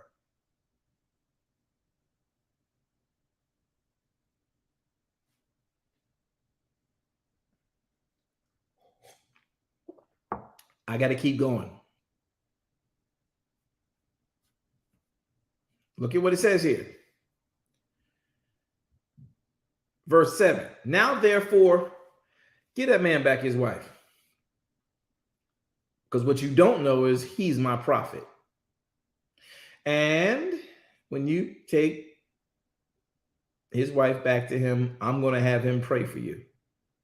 And you shall live. And if you restore her not, because you can do what you want, know that I'm going to take your life. Oh, not just you. Do y'all see what this man is saying? What Yahweh is saying to this man? Do y'all see this? Are y'all reading this? He said, no. He said, no. No. See, not just you, but all that you have. See, because this man, everything to him is Sariah. And he tried to spare his own life so he can find a way to get her back from you because he knew your mentality. But if you don't give her back after I wake you up from this dream, everything you own is going to die. You included. Oh, this is a whole different story now, huh? Regina. This sounds like touch not my anointed. You think? Yes. And do my who? That's my prophet. Oh, that's right. That's my prophet. Yes. And so you know who that man is that tried to spare his own life? He's my prophet. You got prophets, Abimelech, and you know Abimelech about me. He talking to Yahweh like they have conversations on a regular.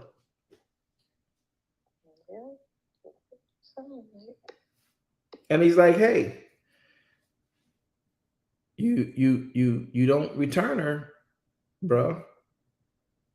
You know, I kept you busy with that emergency because I knew your mind was to go over there right after dinner and see what was new.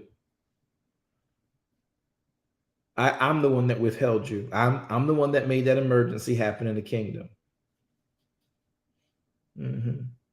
I kept you from doing that.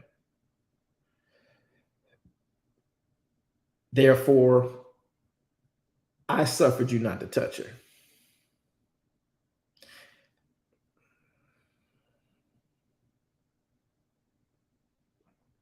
So with all of this and all of that and all the other, you have to understand if what you don't know, let me fill you in. That man right there is, in fact, my prophet.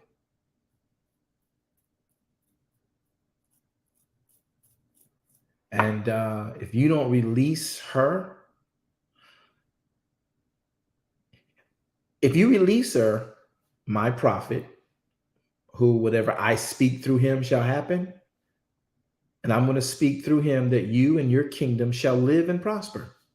So he'll be praying for you on my behalf if you let her go. Now, if you choose not to let her go, Mr. Abimelech man, everything you hold as dear to you that he holds Sariah, because she is everything to him. He says everything you hold as dear as he holds Sariah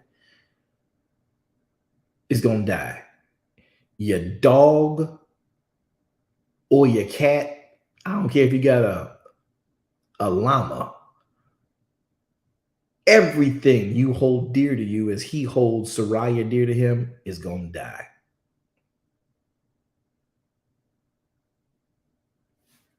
Can I keep reading the text, y'all? Does it read different? Y'all like, do y'all like the VWJ translation, or you want me to keep reading the KJV translation? Which way we want to go with this? VWJ. VWJ. I like your version. Who said that? Look at this. Okay, good to see you. Listen. Look at this, verse number 7. I'm pulling it back up on the screen so y'all can read it. Look at what it says. And Abimelech, verse 8. Let me read verse 7 again. Now restore the man his wife, for he is a prophet, and he'll pray for you, and you shall live. I'm telling you, because he'll speak on my behalf, and you're going to live. And if you restore her not, know that you surely going to die, and all that are yours. Therefore, so the only reason Abimelech got up early wasn't because he was so integral. The man was scared of death. Therefore, Abimelech rose early in the morning. Early in the morning. Why? Okay, that's the Gap Band. My bad. Wrong group. First, he says, therefore, Abimelech rose up early in the morning and called all his servants and told them these things in his ear.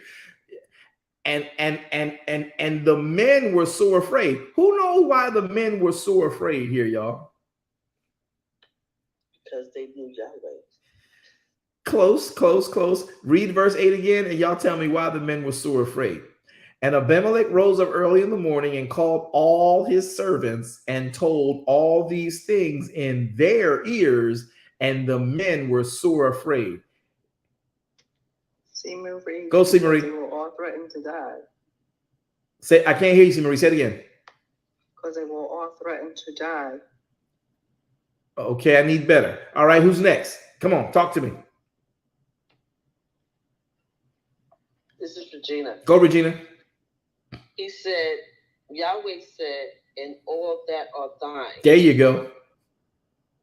So they knew that was them included. Because they knew they meant something to the king, and that's why the king told all of them, look, y'all matter to me. We don't know how many of his servants there were, but all them jokers was afraid because they knew they mattered to the king. Then, like he said, if I don't let this man right here go, all that I care for is going to be dead. You don't bring everybody in to have that conversation, do you? You don't just bring in your ushers and your guard. These are the people that are a part of this prophecy. Like, yo, bruh, hey, everybody with the beeper. I don't think they had beepers back in the day. But, you know, he's like, hey, all of y'all, come here. Let me tell y'all what I had a dream. You people, you don't just tell your dreams to people that don't matter to you. He told them the dream, and they was like, oh, that's us. Yeah, bro, you can't touch that. Can't taste that. Nope, sir, can't let you have it. How can we help? These people were scared not to death. They were scared of death. Does the story read different, anybody, or am I just talking just to be talking today? Reads different. Because I got people thinking that Abimelech is integral. This man ain't integral. He got a set of rules he wrote. He operates by them. And since he's the king, that is the gospel truth. That's integrity? No, you did this out of the integrity of your heart. Oh, and by the way, I even helped you not sin against me because the integrity of your heart would have tasted that, would have smashed that, would have fondled that, would have played with that, would have owned it like cattle. See, that's the integrity in his heart.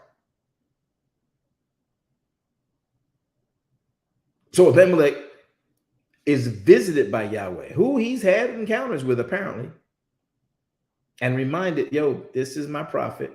You didn't know it. That part you did not know. He did, in fact, say that was his sister, which he didn't lie.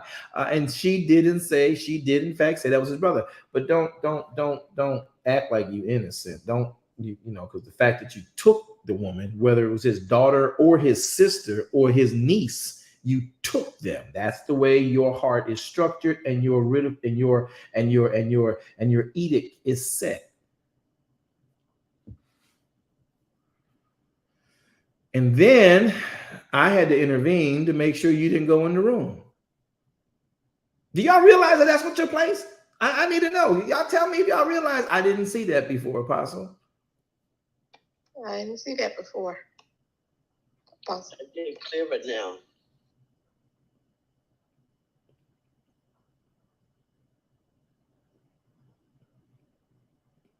Just two people? All right, let me go down to verse number 9. Verse 8 says, therefore Abimelech rose early in the morning. He didn't rise up because, oh my God, Abraham, why didn't you tell me this was your wife, my brother? Oh, come, you should never lie to me. I'm your brother. You could have told me flat out, man. Why would you do? Hey, no, look, let's drink. Let's barter. I got some new lamb. I got some new goat. Really, really, really good goat. Yes. And our curry. We have the best curry. Oh, my turmeric. Oh, come, let me share with you. That wasn't why that man got up, because he felt like you didn't have to lie to me. Whether that man lied or not, if Yahweh didn't show up in that bedroom in that dream, he was going to do what the heck he wanted to do. Y'all missed me with this man's integrity.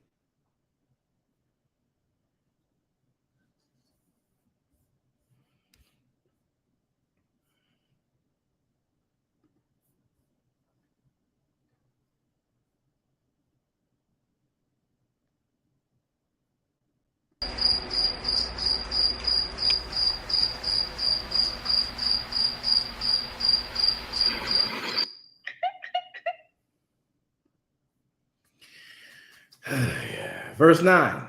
Then, verse 8. Therefore Abimelech rose up early in the morning, called all of his servants, told all them that mattered to him these things in their ears, and the men were sore afraid. Verse 9. Abimelech then called Abraham. See, let me tell you about this integrity piece, why I got a problem with it. Do y'all want to know? Yes, sir. Y'all want to know why I got a problem with it? Yes, possible. Because I got so many people telling me, oh, Abimelech, he went as soon as God came to him, and he went and he released Abraham's wife. That ain't what the text says. He didn't wake up and call Abraham.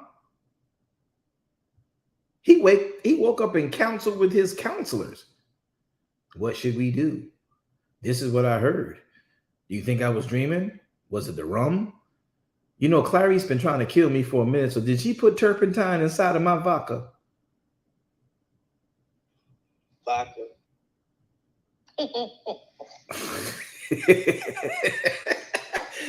I'm going to keep the BWJ translation alive until the day I die. Because y'all going to learn this. Y'all missed me with this man's integrity. He did not wake up and go see Abraham. Who did he go see first, y'all? His own. How long you think it took for him getting up that early in the morning and waking up everybody else in the city and bringing them to a meeting? How long y'all think that took? Come on, y'all. If you're going to read it right. A while. It had to take a minute. So my point is, was Abraham the first place he woke after he met with Yahweh? No. No. So stop painting this man like he had integrity. Yahweh just spoke to you. Why are you talking to another human that ain't the human he sent you to talk to? You get why I get upset when people try to be deep because a preacher's trying to preach something you never knew, and then you want to comfort them and you even read half of what they read to tell them that you understand this story better. But you think you know. And I don't like the way you said it. Well, this is why I say it. Because this is the full story. Look at what he does. Verse 8. Abimelech rose up early in the morning and went and called to Abraham. Is that what verse 8 said? Not at all, sir. No, it doesn't. Abimelech rose early in the morning and called all of his servants. Dr. Rosenberg, I don't have a problem with Abimelech having integrity. I have a problem when people say that Abimelech operated in integrity. Like it's the integrity of Yahweh he operated in. Because they don't like the fact that King David did like this king of all other nations did.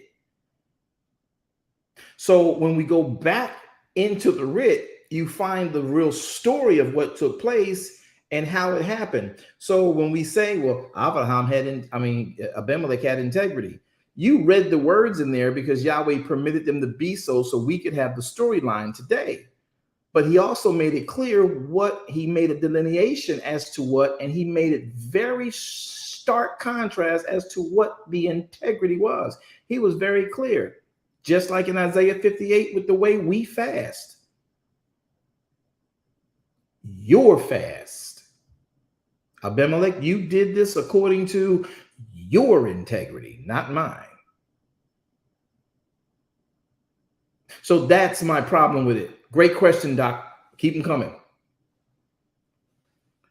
Verse 9 says, then Abimelech called, verse 8, Abimelech rose up early in the morning, called all of his servants, and told all these things in their ears, and the men were sore afraid. Verse 9, then Abimelech called Abraham and said unto him,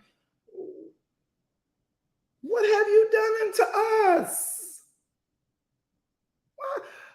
Do y'all not get this thing? It just makes, I'm growing hair. I got to shave. My hair just grew. I felt it grow. I felt my hair follicle shift. I got a 6 o'clock shadow now, y'all. It just grew. That's how deep. I got to go shave. This man said, Abraham, what have you done to us? Somebody tell me why I shouldn't be spitting all over my computer right now.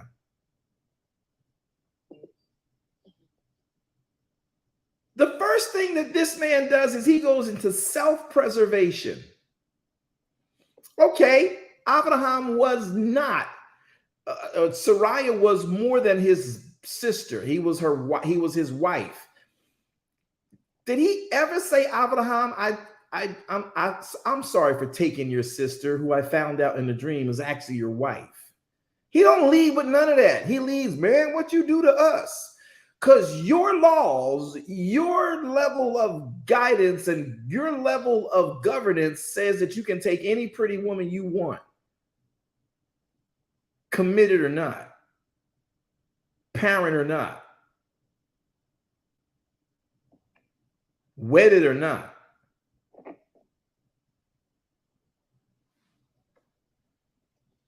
That's what kings like all nations do. Especially this one. And his son carried on the tradition because it happened with Abraham's son, Isaac, decades later.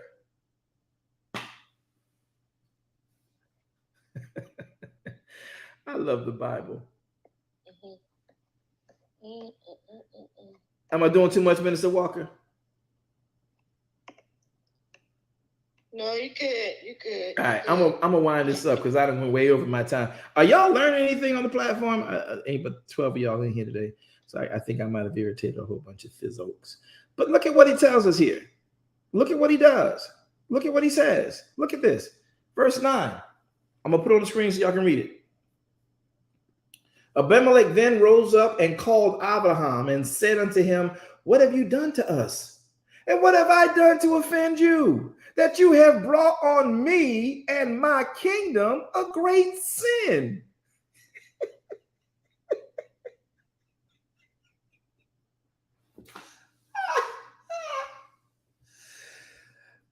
You know, a bully never thinks about anything other than itself and then blames you for hurting it after it has to respond to you attacking it.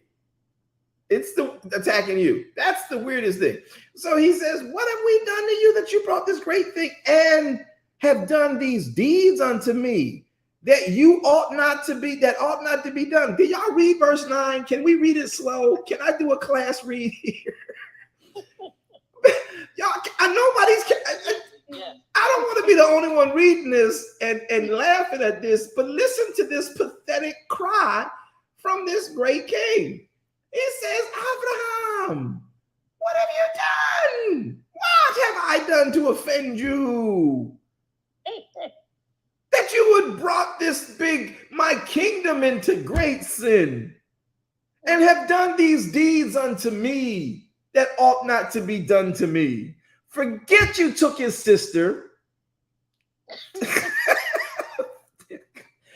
just wanted to sleep for the weekend in the city and move on, and you took his family. But what I did to you, all I tried to do was save my life, King. What I do to you?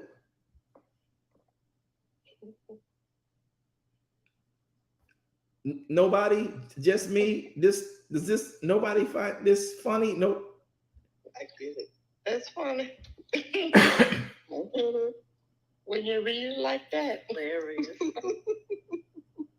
Does it hit different to anybody? Anybody? Does it hit different? Listen. A lot of different. Yeah. A lot of different. He says, Abimelech said, and Abimelech said to Abraham, what saw you that you should do this thing?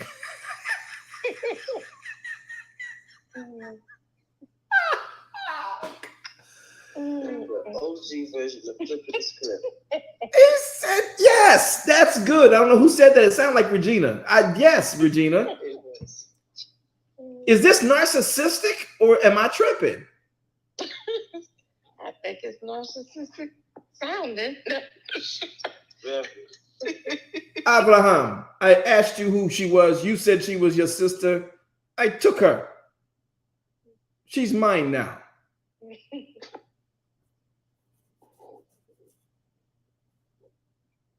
Move along. He did it innocently.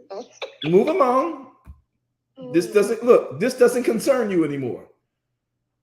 Your sister of 75 years no longer concerns you. Move along. I saw her for 75 seconds. I think she's fine. She belongs to me now. You no longer have this problem. Go, move along. What have I done to harm you?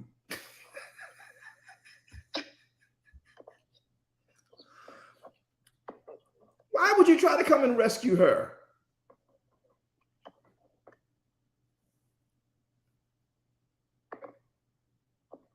Verse 10, Abimelech said to Abraham, what did you see that you would do this thing? Verse 11, and Abraham says, because I thought surely the fear of Elohim, based on my hearing and reputation of this place, wasn't in this place. And they will slay me for my wife's sake.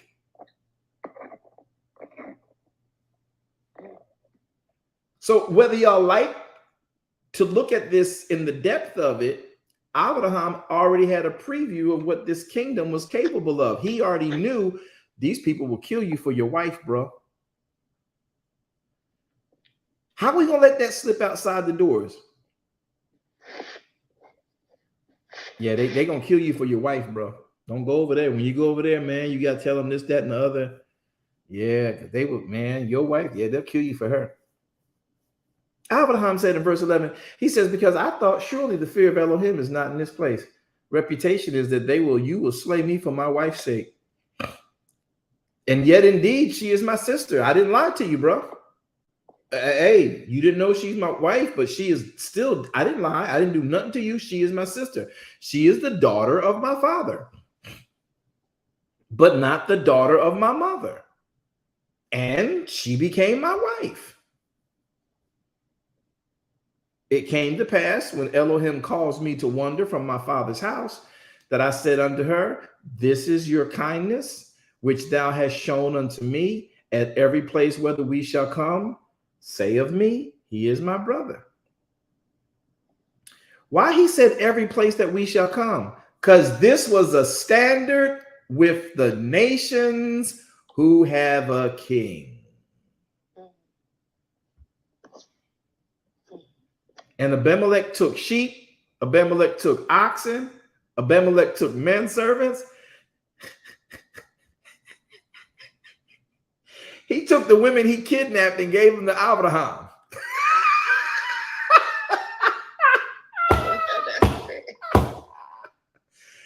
He took the women servants and y'all didn't find that hilarious. I'm sorry. He took the men servants, he took the women servants, and he gave them to Abraham and also restored Sarai, his wife. Abimelech said, behold, my land is before you, prophet of God. Dwell where you please, since you got to pray for me, and I need to make sure you pray that I will live and not die. Does the man have a motive now? Does he have an incentive now? So is this something you think he would have given Abraham without the incentive of Yahweh giving him instructions in a dream? Absolutely not. Not at all.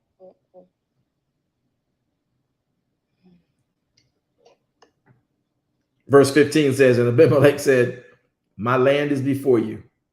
Dwell where you please. Verse 16, and unto Sariah he said, behold, I have given your brother.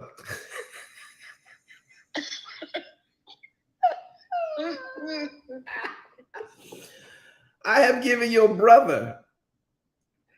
Y'all don't pay attention to why he said that? Nobody gets why he said that? He didn't say I gave your husband. Come on, y'all. I can't. We don't want to acknowledge it. Won't even let it come out. Exactly. He says, behold, I have given your brother 1,000 pieces of silver. Behold, he is to you a covering of the eyes. Unto all that are with you and with all other. Thus she was reproved. Be gone. Be out. She was, watch this. Watch this. She was yochal. She was corrected. She was justified. She was reproved. Returned. She was returned. Reciprocal. Return to owner.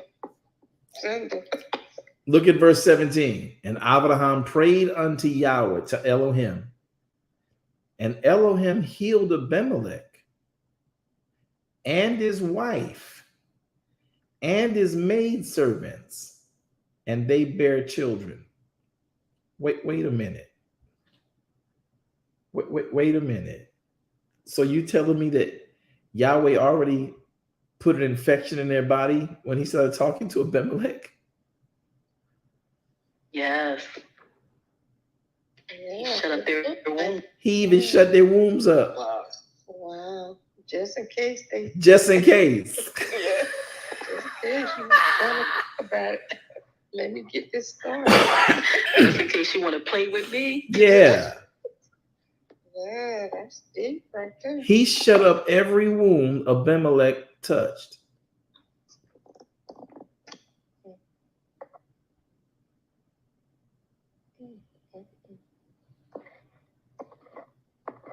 So you're gonna need my prophet. Let me tell y'all something. Can I give y'all this?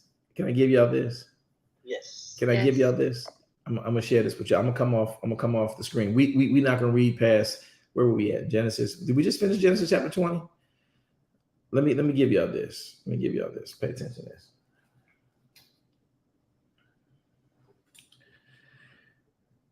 You be careful. And this is not that touch not mine anointed, do my prophet no harm, modern day Christian rendition. I'm talking from a real sincere place. Y'all be real careful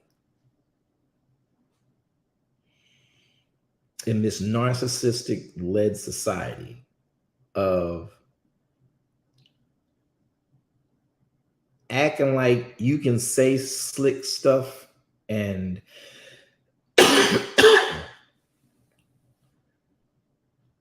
do slick stuff as an offensive, throwing a rock and then hide your hand, or throwing daggers or shooting guns from the shadows. And then the person be smart enough to find out it was you. And then when they put up blockades because they lived through it to make sure you don't get back, but then you come knocking, hey, I heard about you. Are you okay? Oh, why you got me blocked out? I don't understand. Why you just group me in with all these people? I don't know why I know it was you, but that's what this is right now. Be careful, because you always need the person around you that really can get through to Elohim, and Elohim is willing and always ready to use to get a word through to the people. Abraham, like Job, in their most afflicted condition, when you think they're dead, you're going to need their voice, their relationship with Elohim to get out of what Yahweh put you in for touching them. I'm telling y'all what I know and not what I heard. It's always the mouth of that you've tried to damage and think you can make that person look like they crazy. Oh, they crazy. I ain't do that to them. They just tripping. And you done drew first blood, and their instincts to respond may not have been to kill you, but just to keep you away so I don't have to kill you. And then you're going to act like the rest of the world. Oh, I don't know why they doing that, and they wrong for that. You know, and I did this for them. I did that for them. And I was all this. And y'all be careful with that conversation. Stop acting like Abimelech. What I do? What I do to you?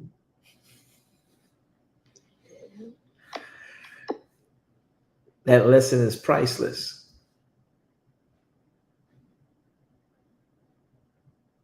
Don't let that pass by because you might not like my antics and think I'm being conceited or just being plain arrogant in how I deliver this message today.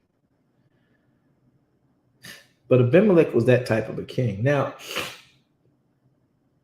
be very careful that you don't become like Abimelech or like Job's friends, because ultimately Yahweh will need that prophet to pray off of you what your mouth made Yahweh do. That's a word right there. Make that a quote. I know what I'm talking about. I promise you I do. And it ain't even got nothing to do with that Bible.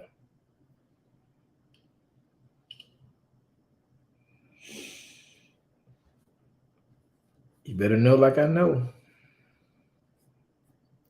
Crocodile tears, fake tears, setting up someone. Who was that? Dr. Mathis made a statement one day. We were talking about relationships. Can I deviate for a second, y'all? Since I've gone over my time anyway, I might as well just be completely offensive with it. Can I do it? Am I free? Are y'all all right? Y'all want me to stop? I can stop. Well, or you can just stop viewing, but. Go ahead. Go ahead. And you still have something to go back to. Y'all know y'all not the boss of me. This is my program. You know that. It's my platform, right? You asked a question. I ain't asked that question, but I'm gonna leave that right there. Okay, so anyway, I'm just teasing. All right. So here's the thing.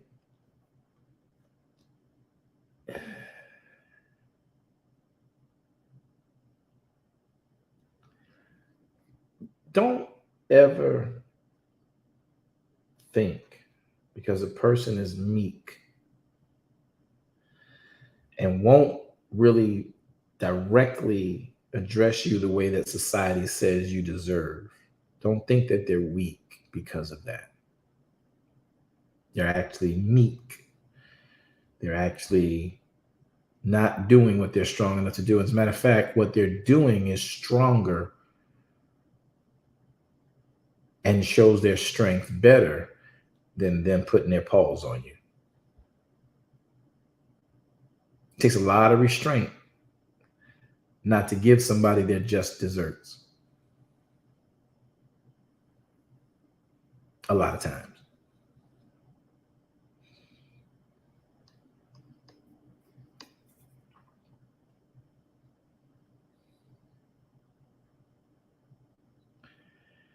So, just for full disclosure, I didn't give y'all the point I was going to sidebar and give y'all, because I was just quick in my ruach not to do it. But just be careful of playing the game of innocence, and just because nobody saw you do it, you're not innocent. You're intelligent because you didn't get caught. But don't think that people who have a relationship don't have discernment. And I don't know why, for some reason, one gender thinks they have it better than the other gender.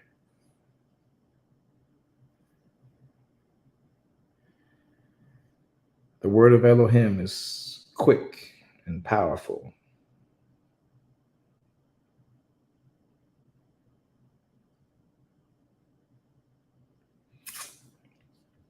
Sharper than any two-edged sword.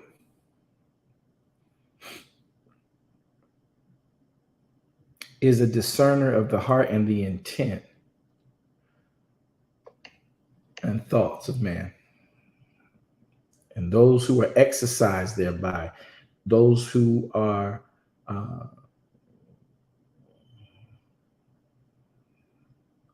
those tongues who speak the fruit of knowing the word are satisfied and edified thereby. It's a big thing, man. Big, big thing.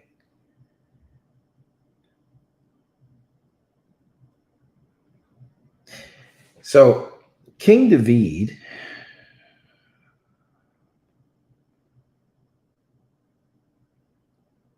the issue with his integrity, the issue with his ability to take Uriah and put him on the front line, he could do that because he was the king, and the king had this governance and this exemption. But the question that I put one question up from a great person who fellowships with us, and then just talking from study, y'all heard the question I asked, well, what about the integrity, yada, yada, and this is that. That particular question, not the other ones I have in my inboxes, but that particular question I put on platform here today, that individual loved this person. Just ask these questions like, well, I got to get clarity on this, Apostle, because I got to be able to, see this. And I don't necessarily see your conclusion based on what I read about this person. So I'm just breaking down the person. So we realize this person is not integral. That's almost like a play on how people are trying to convince Yahweh you did something because you care. And Yahweh like, oh, we doing that? Okay. Yeah, you did that out of the integrity of your heart. But don't get it twisted. You took that man's sister or daughter or auntie. Shoot, for that matter, if it had been his mom, you'd have took his mom. Really? So what's the difference between Abimelech's integrity and David's integrity? Did y'all see how Abimelech played victim? Talk to me. Yes. Yes. Yes.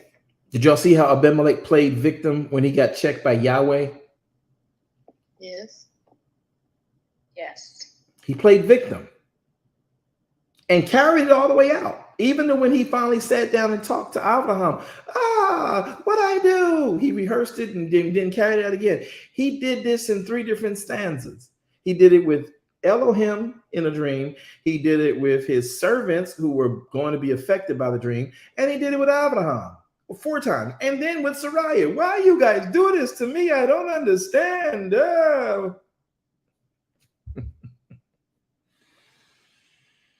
When King David got checked,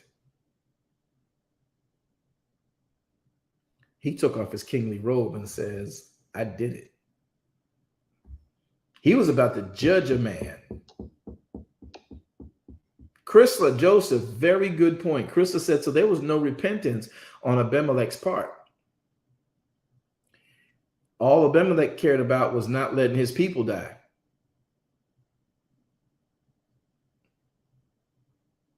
Abimelech didn't repent. Abimelech followed instructions and let his people go.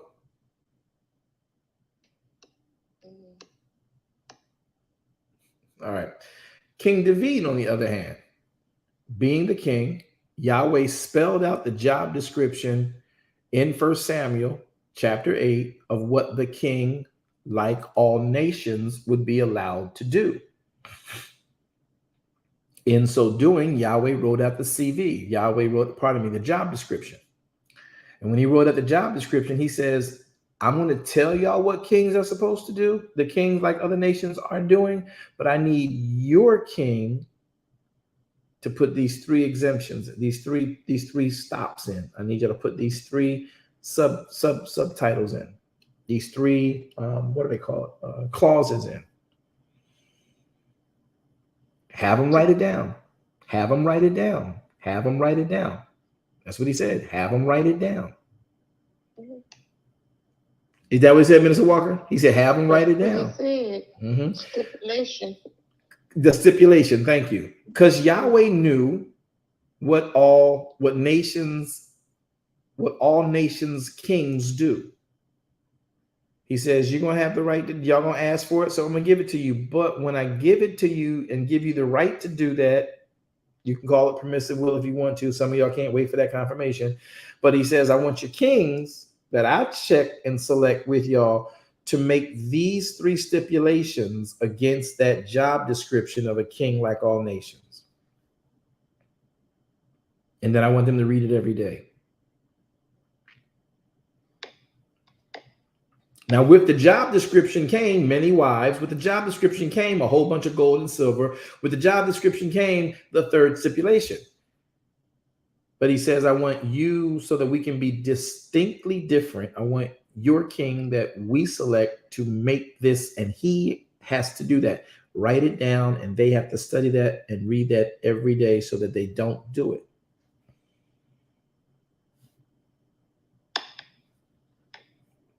That's the mind blow. Now, King David,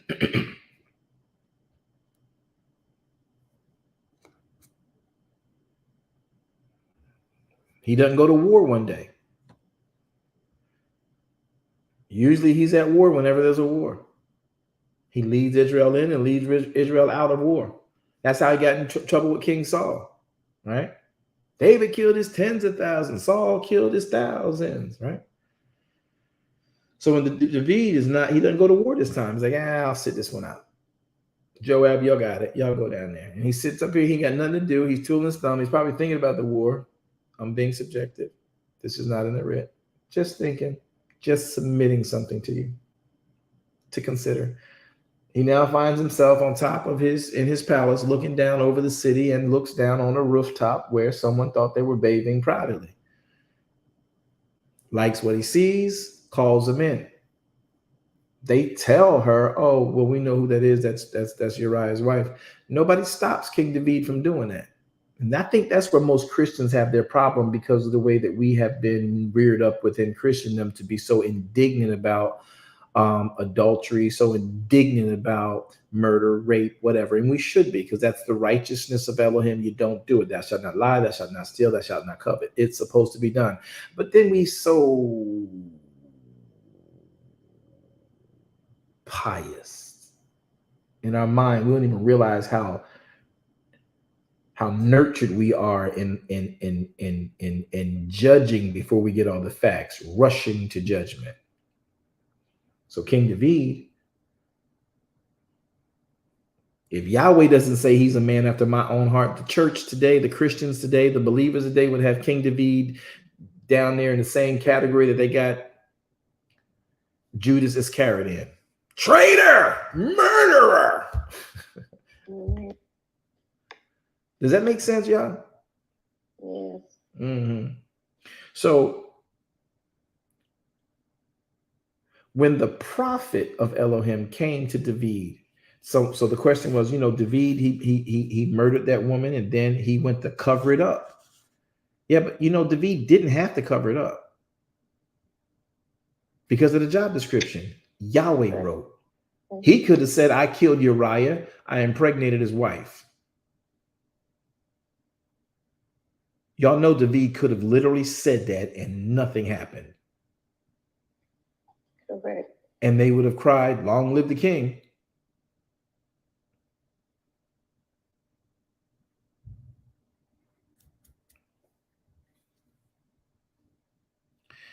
So King David is like, this ain't good look. Well, let me fix it. Because if you stop to think about it, I got a bigger problem with David trying to get Uriah to think that's his baby. How you going to explain that 20 years from now?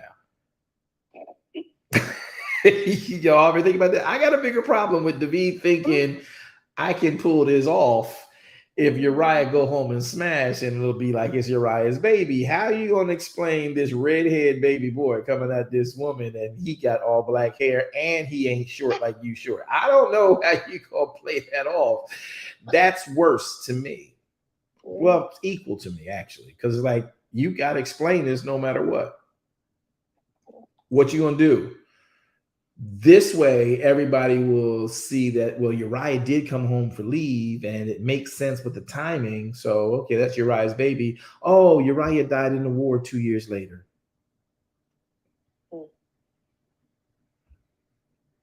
I'm just going to adopt Uriah's child, and the kingdom's going to take real good care of his mom. Y'all, I'm sorry. Nothing. Nobody got anything from that? Nobody? Okay. So, Are made of. Say it again, Minister Walker. I say that's the things movies are made out of, that kind of plot. Yeah, and you can't make this one up. No. So if Uriah, my chair just broke. Oh, I pull it out. So if Uriah did go and sleep with his wife in that time, rather than sleep on King David's porch, it could be said that Uriah was the father of that child. Would that still have been a lie? Yes, it would have. Yes. Would the king have lied? Yes. Would David, the man, have lied? Yes. So we'd still have the same situation. Mm-hmm. Yes. Just a different outcome.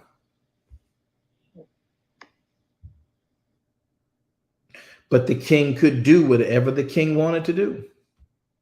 And Yahweh wrote the job description, made stipulations that did not get followed through ultimately.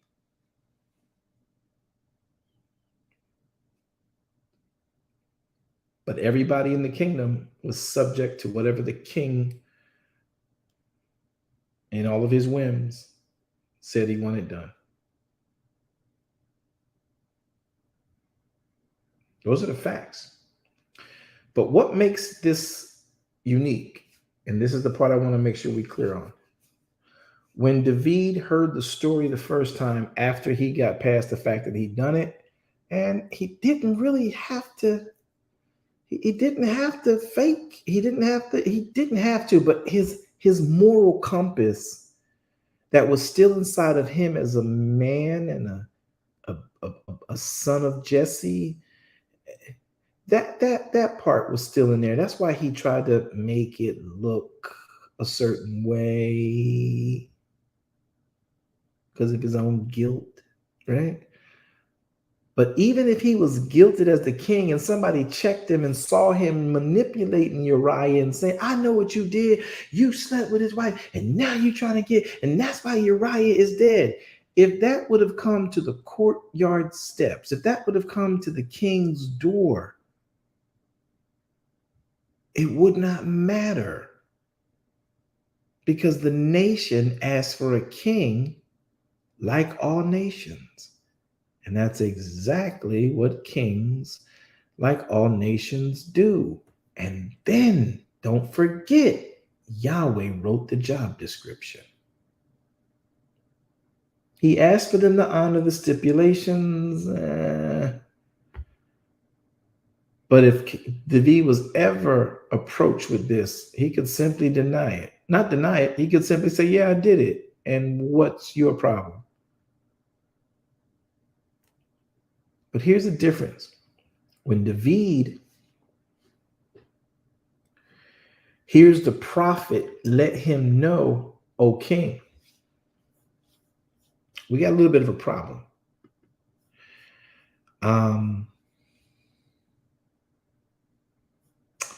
See, there was this man.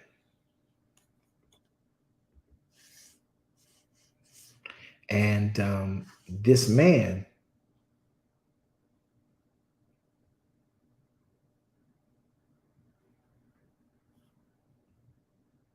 hold on a second. I'm going to pull it up for y'all.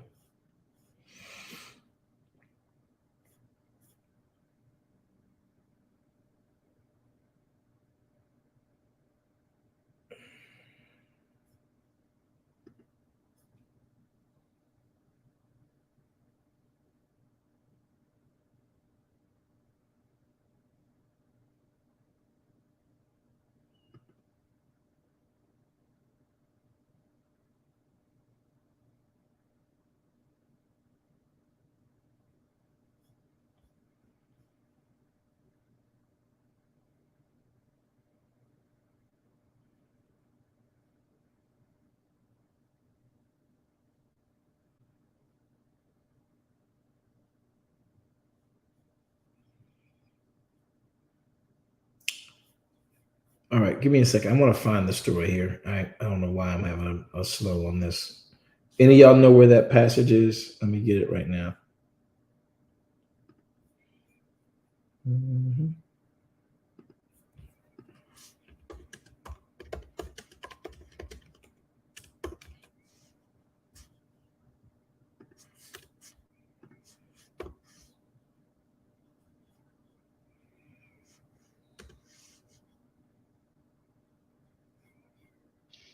See, Marie, chapter 12 of 2 Samuel.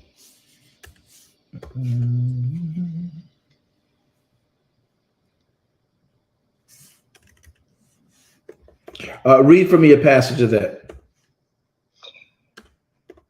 And Yahweh sent Nathan unto David, and he came unto him. And that's what I want. Unto him. Give me the passage again. Second King again. What is it? Second King 17. Samuel chapter 12. Oh, it's not Samuel. Second Kings chapter 12. All right, let's go there. 2 Samuel. 2 Samuel 12. There we go. Verse 1. Here it is. Watch the story. We're almost done, y'all. I want y'all to catch this.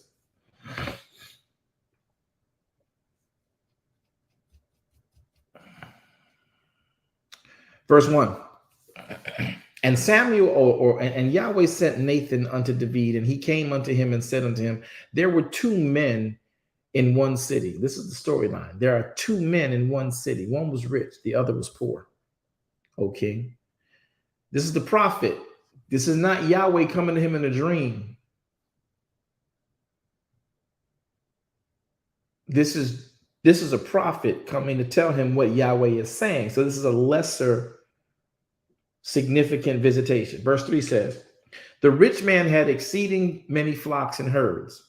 The poor man had nothing but one little ewe lamb. And he had brought it nourished up, and it grew up together with him and with his children, and it did eat of his own meat, it drank of his own cup, and it lay in his own bosom, and he was unto him as a daughter. And there came a traveler unto the rich man, and he spared to take of his own flock. Meaning he spared, he didn't take from his own flock or of his own herd to dress the wayfaring man that was come unto him, but took the poor man's lamb and dressed it for the man that was come to him. David's anger was greatly kindled against the man that the prophet Nathan was telling him about. And he said to Nathan the prophet, as Yahweh lives, the man that has done this thing shall surely die. And he shall restore the lamb fourfold because he did this thing and because he had no pity. Verse 7. I'm sorry, StreamYard. I didn't mean to leave y'all out. Facebook. I'm sorry. Let me give y'all the passage. Let me share the screen so I can see it. Look at what he says now. I'm going to go back to verse 5. And David's anger was greatly kindled against the man, and he said to Nathan, as Yahweh lives, the man that's done this thing shall surely die. Verse 6 says, and he shall restore the lamb 4 times because he did this thing and because he had no pity. Verse 7, and Nathan said to David, thou art the man. Thus Yahweh El Elohe Israel, thus says Yahweh El Elohe Israel, I anointed you king over Israel. I delivered you out of the hand of Saul. I gave your master's house and your master's wives into your bosom and gave you the house of Israel and of Judah. And if that had been too little, I would have moreover given unto you such and such things. Verse 9, wherefore have you despised the commandment of Yahweh? Yahweh's not talking to the king. Who's Yahweh talking to, y'all? David. I don't think we caught that. Yahweh's not talking to the king. Who is Yahweh talking to? David. He's talking to the man, not the king. Oh, okay, I get it.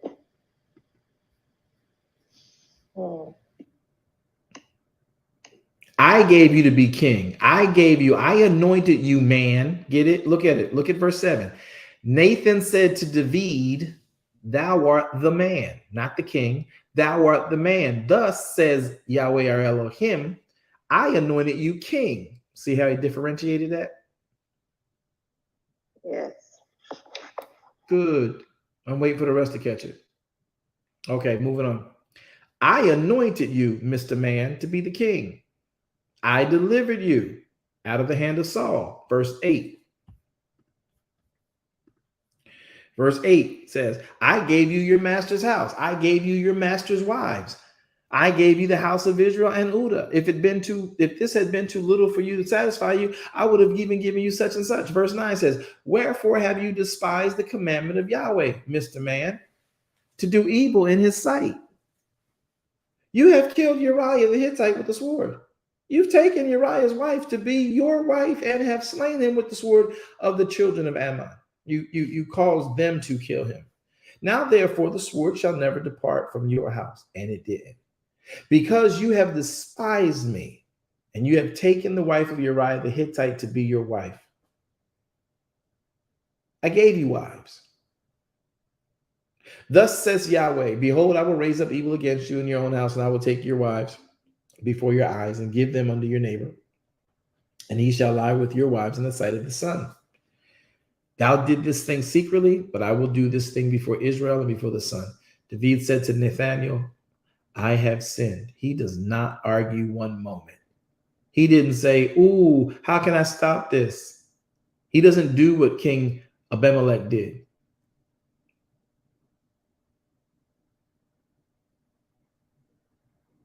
Do y'all understand that? The author Grice, no. The author says, does that job description apply to leaders today? Absolutely no. No, that's unique to that moment. So kings don't have the right to be, heck no. Sorry, let me just put it on the screen so y'all can catch this. I want to make sure we get that factored out right now. No, absolutely not, the author Grice. What's the question you put up here? Where is it? Does that job description apply to leaders today? No.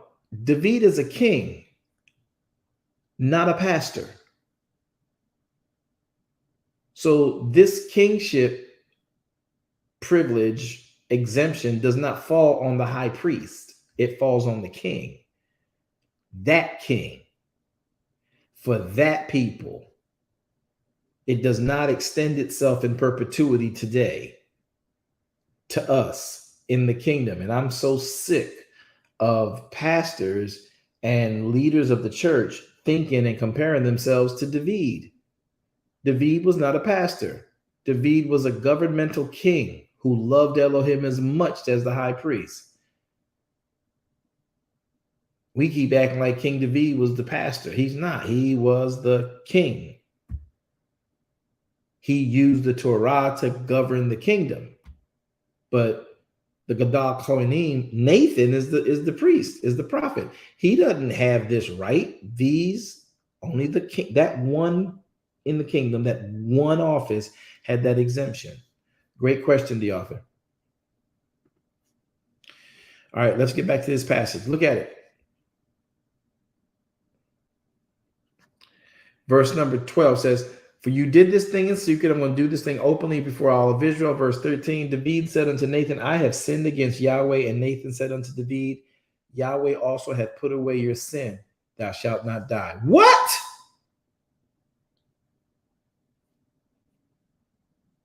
Did y'all see that? Did y'all see that? I'm going to read it again. Let's do it again. I'm going to see if y'all catch it. Verse 11. Thus saith Yahweh, behold, I will raise up evil against you in your own house. Verse 12, for thou did this thing in secret, but I will do this thing to you before all of Israel, before the sun. Verse 13, David simply said, Nathan, I have sinned against Yahweh.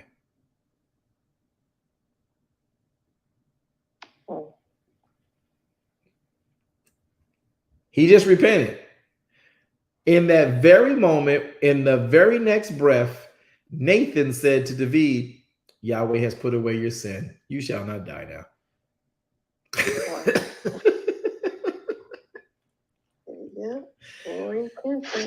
And here's the catch. Nathanael departed from his own verse. You shall not die. Verse 14. Look at this. Howbeit, because by this deed you have given great occasion to the enemy of Yahweh to blaspheme the child. To blaspheme, also the child that is born unto you shall die. Nathan departed unto his house. Yahweh struck the child that Uriah's wife bare, and it was very sick. David therefore besought Elohim for the child, fasted, went in, lay all night upon the earth. Elders of the house rose up and went in and raised him up from the earth, and he would not, neither did he eat bread with them. And it came to pass on the seventh day that the child died. The servants of David feared to tell him that the child was dead, for they said, behold, while the child was yet alive, we spake unto him, and he would not hearken unto your voice. How will you then vex himself? How will he then vex himself if we tell him that the child is dead? What's he going to do next?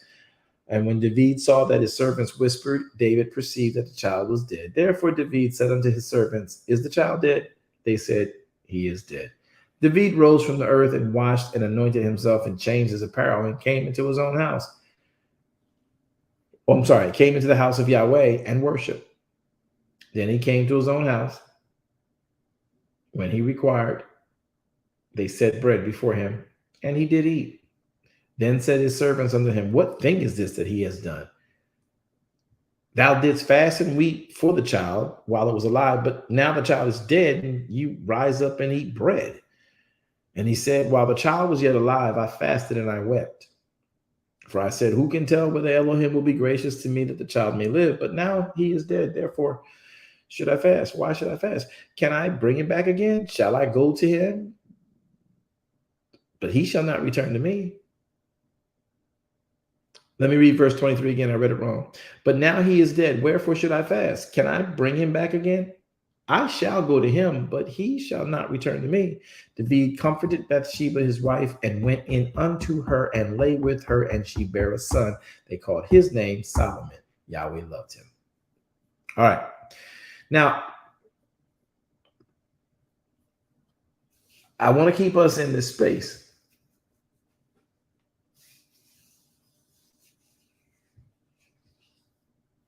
Once David, the man, repented, he went back to being the king, but even in being the king, he understood that though I have an exemption, though I can, don't mean I should, because then I will cause evil an opportunity to say we as a nation who claim Yahweh are blasphemous.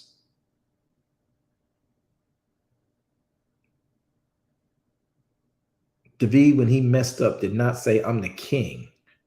I can do this, and here's proof. Nathan disrobed the king and talked right to the man. Is this something that you would do if you weren't king? That story about that ewe lamb really affected you, didn't it? Yes, it did. That person should die and pay 4 times for what he did. That man is you. Oh. That's when he realized, I let the kingship go to my head. Mm-hmm. David would have never done that if he didn't have that garb on and all that authority and all that power. And you got to be careful when you start getting up there. People, you got so many yes men around you. You got so many yes boys around you, yes women around you, yes, people around you. Oh, go, leader. Oh, you can do that. We'll fix it, and we'll be your this and do that. Before you realize it, you get beside yourself, which is the yourself that got you elevated. I know, because I've made that mistake.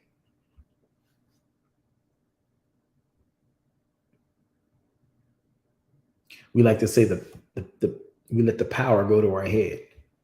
David forgot and let the kingship override his moral compass. But when he was checked, this is why I love Elohim. Even, in my personal testimony, whenever Yahweh checks me, I'm finding that I don't make excuse like Abimelech or like King Saul. I'm like, I didn't even realize I did that. But yet I know what I did. I repent. David immediately, when Nathan told him what took place, he says, Nathan, I have sinned against Yahweh. That's all Yahweh needed to hear.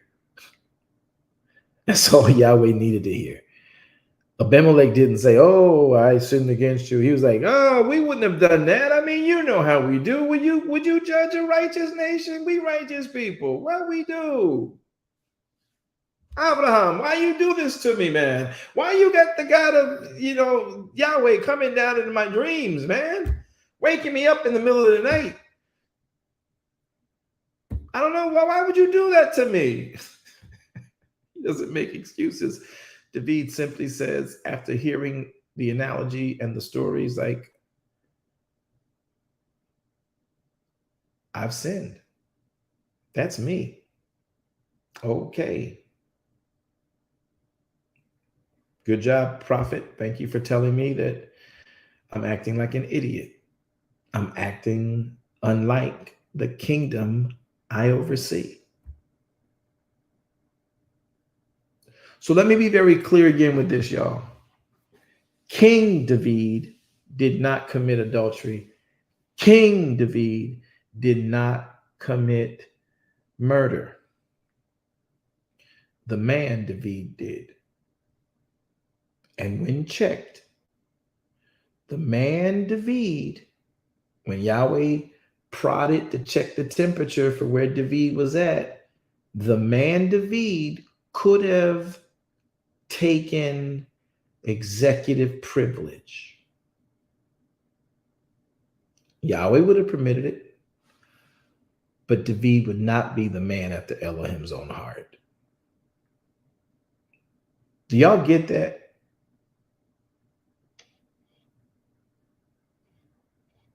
See, the reason David is the man after Elohim's own heart is because as soon as he got checked with this executive privilege that he had, he threw away the executive privilege so he wouldn't lose Yahweh.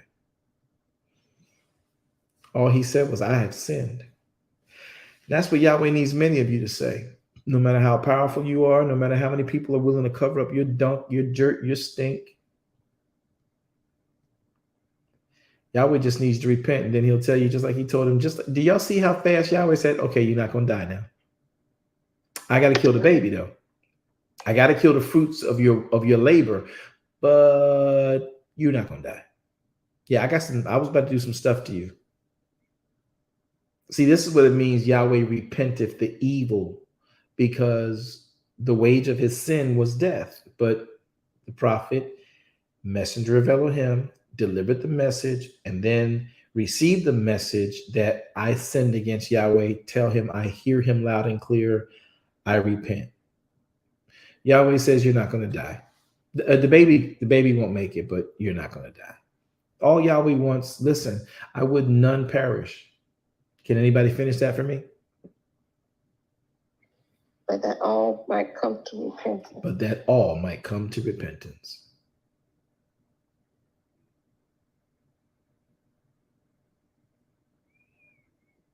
Minister Williams, I'm not sure I understand your writing there. Pray that all is well. All right, everybody. So I'm gonna let y'all go. Anybody have a thought or question? I got exactly. Ooh, I am way over. Hey, Marie. I am way over time. Goodness gracious. Y'all know we've been 2.5 hours with this. Did y'all learn anything at large? If y'all learned something at heart, large, give me some heart signs. Happy anniversary, Yolanda. Give me some heart signs. Let us know you learned something tonight here.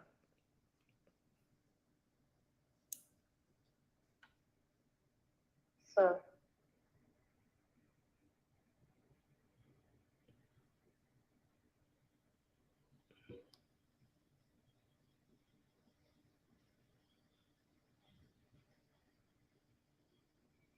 All righty.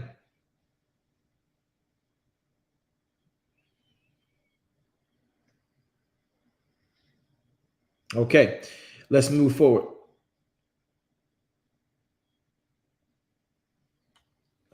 Who's next on cue? See, Marie. See, Marie, go. You were supposed to go back to Deuteronomy 17:16-20. Thank you. Appreciate that. So Devarim 16.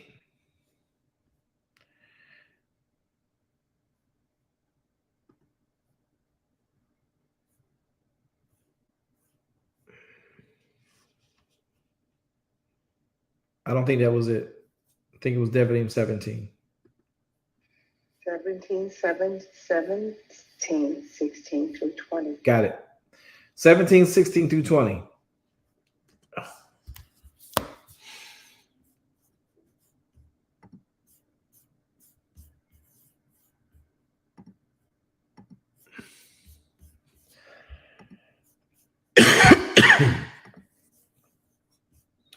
Devarim 17:16-20. And Elohim, I'm sorry, the wrong passage.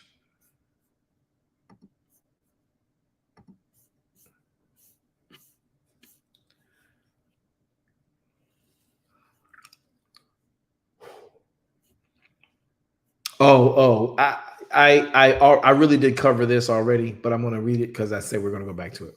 So I'm starting verse 14. Devarim 17, verse 14. It says, and when thou art come into the land which Yahweh shall give you to possess it, to dwell in there, you're going to say, set us a king over me, as all the nations that are about me. Then thou shalt in any wise set him a king over thee, whom Yahweh your Elohim shall choose. One from among the brethren shalt thou set as king over you, that thou mayest set a stranger over you, which is not thy brother. But he shall not multiply horses to himself, nor cause people to return to Egypt, to the end that he should multiply horses. For as much as Yahweh had said unto you, you shall henceforth return no more that way. Verse 17, neither shall he multiply wives to himself, that his heart turn away. That's what Solomon did. Neither shall he greatly multiply to himself silver and gold. That's what King Saul did. It shall be when he sits upon the throne of his kingdom that he shall write him a copy of this law in a book out of that book which is sitting before the priests who are the Levites. Verse 19, and it shall be with him, and he shall read therein all the days of his life, that he may learn to fear Yahweh his Elohim, to keep all the words of this Torah and these mitzvah, to do them, that his heart be not lifted up above his brethren, and that he turn not aside from the commandment to the right hand or to the left, to the end that he may prolong his days in his kingdom, he and his children in the midst of Israel. Thank you for letting me go back over that, reading it back in your hearing, guys. we've talked about this, we've done this, we've shared this. I hope you understand that when we say that King David did not commit adultery, we are not saying a sin was not performed. When we say King David, King David, executive privilege, King David, exemption by job description, King David, who committed murder, that there was not a sin committed. But the king did not sin. The man did. The king could do what he did. Yahweh wanted to see if the man got caught away with the kingship and forgot his relationship with Elohim. That sounds like a reel to me. Anybody agree? Yeah, that's good. Mm-hmm.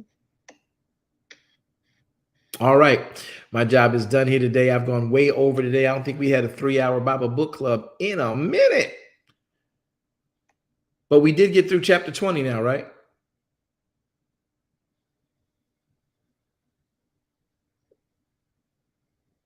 Okay. Father, we thank you for your word, your will, and your plan. We're asking you now to be with us, in us, through us, and toward us for your name's sake and praise. We give you glory for all things you've revealed and all things that you've taught us. This day belongs to you. Our minds, our hearts, our souls belong to you. Take, I pray you now, those of us who love your word, regurgitate that word. We hide your word in our hearts that we might not sin against you, understanding culture, understanding the times and the seasons and the people that you have given unto us to know your truth. I ask you now to grace us with that complete wisdom of you. In the mighty name of Yeshua HaMashiach, we all say and we all pray. Amen. Well, Zion, it's been a joy and a pleasure chatting with you guys and hanging out here with y'all in this time, in this space. I'm hoping that you all will take opportunity to prepare for tomorrow's preceding word. 1 p.m. Eastern Standard Time is what we'll be doing every Monday, Wednesday, and Friday. That's how we do it, what we do. That's where we get down. You are welcome and invited to join in at any point and any time you so desire. Then, as you know, today is our Bible Book Club. That's on every Thursday. But before Thursday, there's a day called Wednesday. We have a Bible study, much like we had on yesterday, where we talk about subjects that are key to our relationship. Again, then we go on our Thursdays, a Bible Book Club, which you're in presently. And then we keep, again, the following day on Friday at 11 p.m.-ish Eastern Standard Time. Sometimes it might not happen till Saturday at 11 a.m., but we are always looking to keep in the Torah on the Shabbat. And that is what we Sabbath keep. But then there's a beautiful service we call the Morrow After Sabbath service every Sunday, 10:15 Eastern Standard Time. And these are the things that we do here in this ministry. We also speak the word shalom over your life, harmony, wholeness, health, soundness of mind, completeness, fullness, rest for your soul, wealth, safety, tranquility, prosperity, perfectness, welfare of being. We ask Yahweh upon your lives. Well, my name is Apostle V.W. Jones. I do pray that you guys have had a good time learning and being educated. Thank you all for tuning in, and I hope we get a chance to see you one more time on tomorrow. Have a great night. May Yahweh bless you and keep you is our earnest prayer. Shalom Aleichem. Be good. Shalom.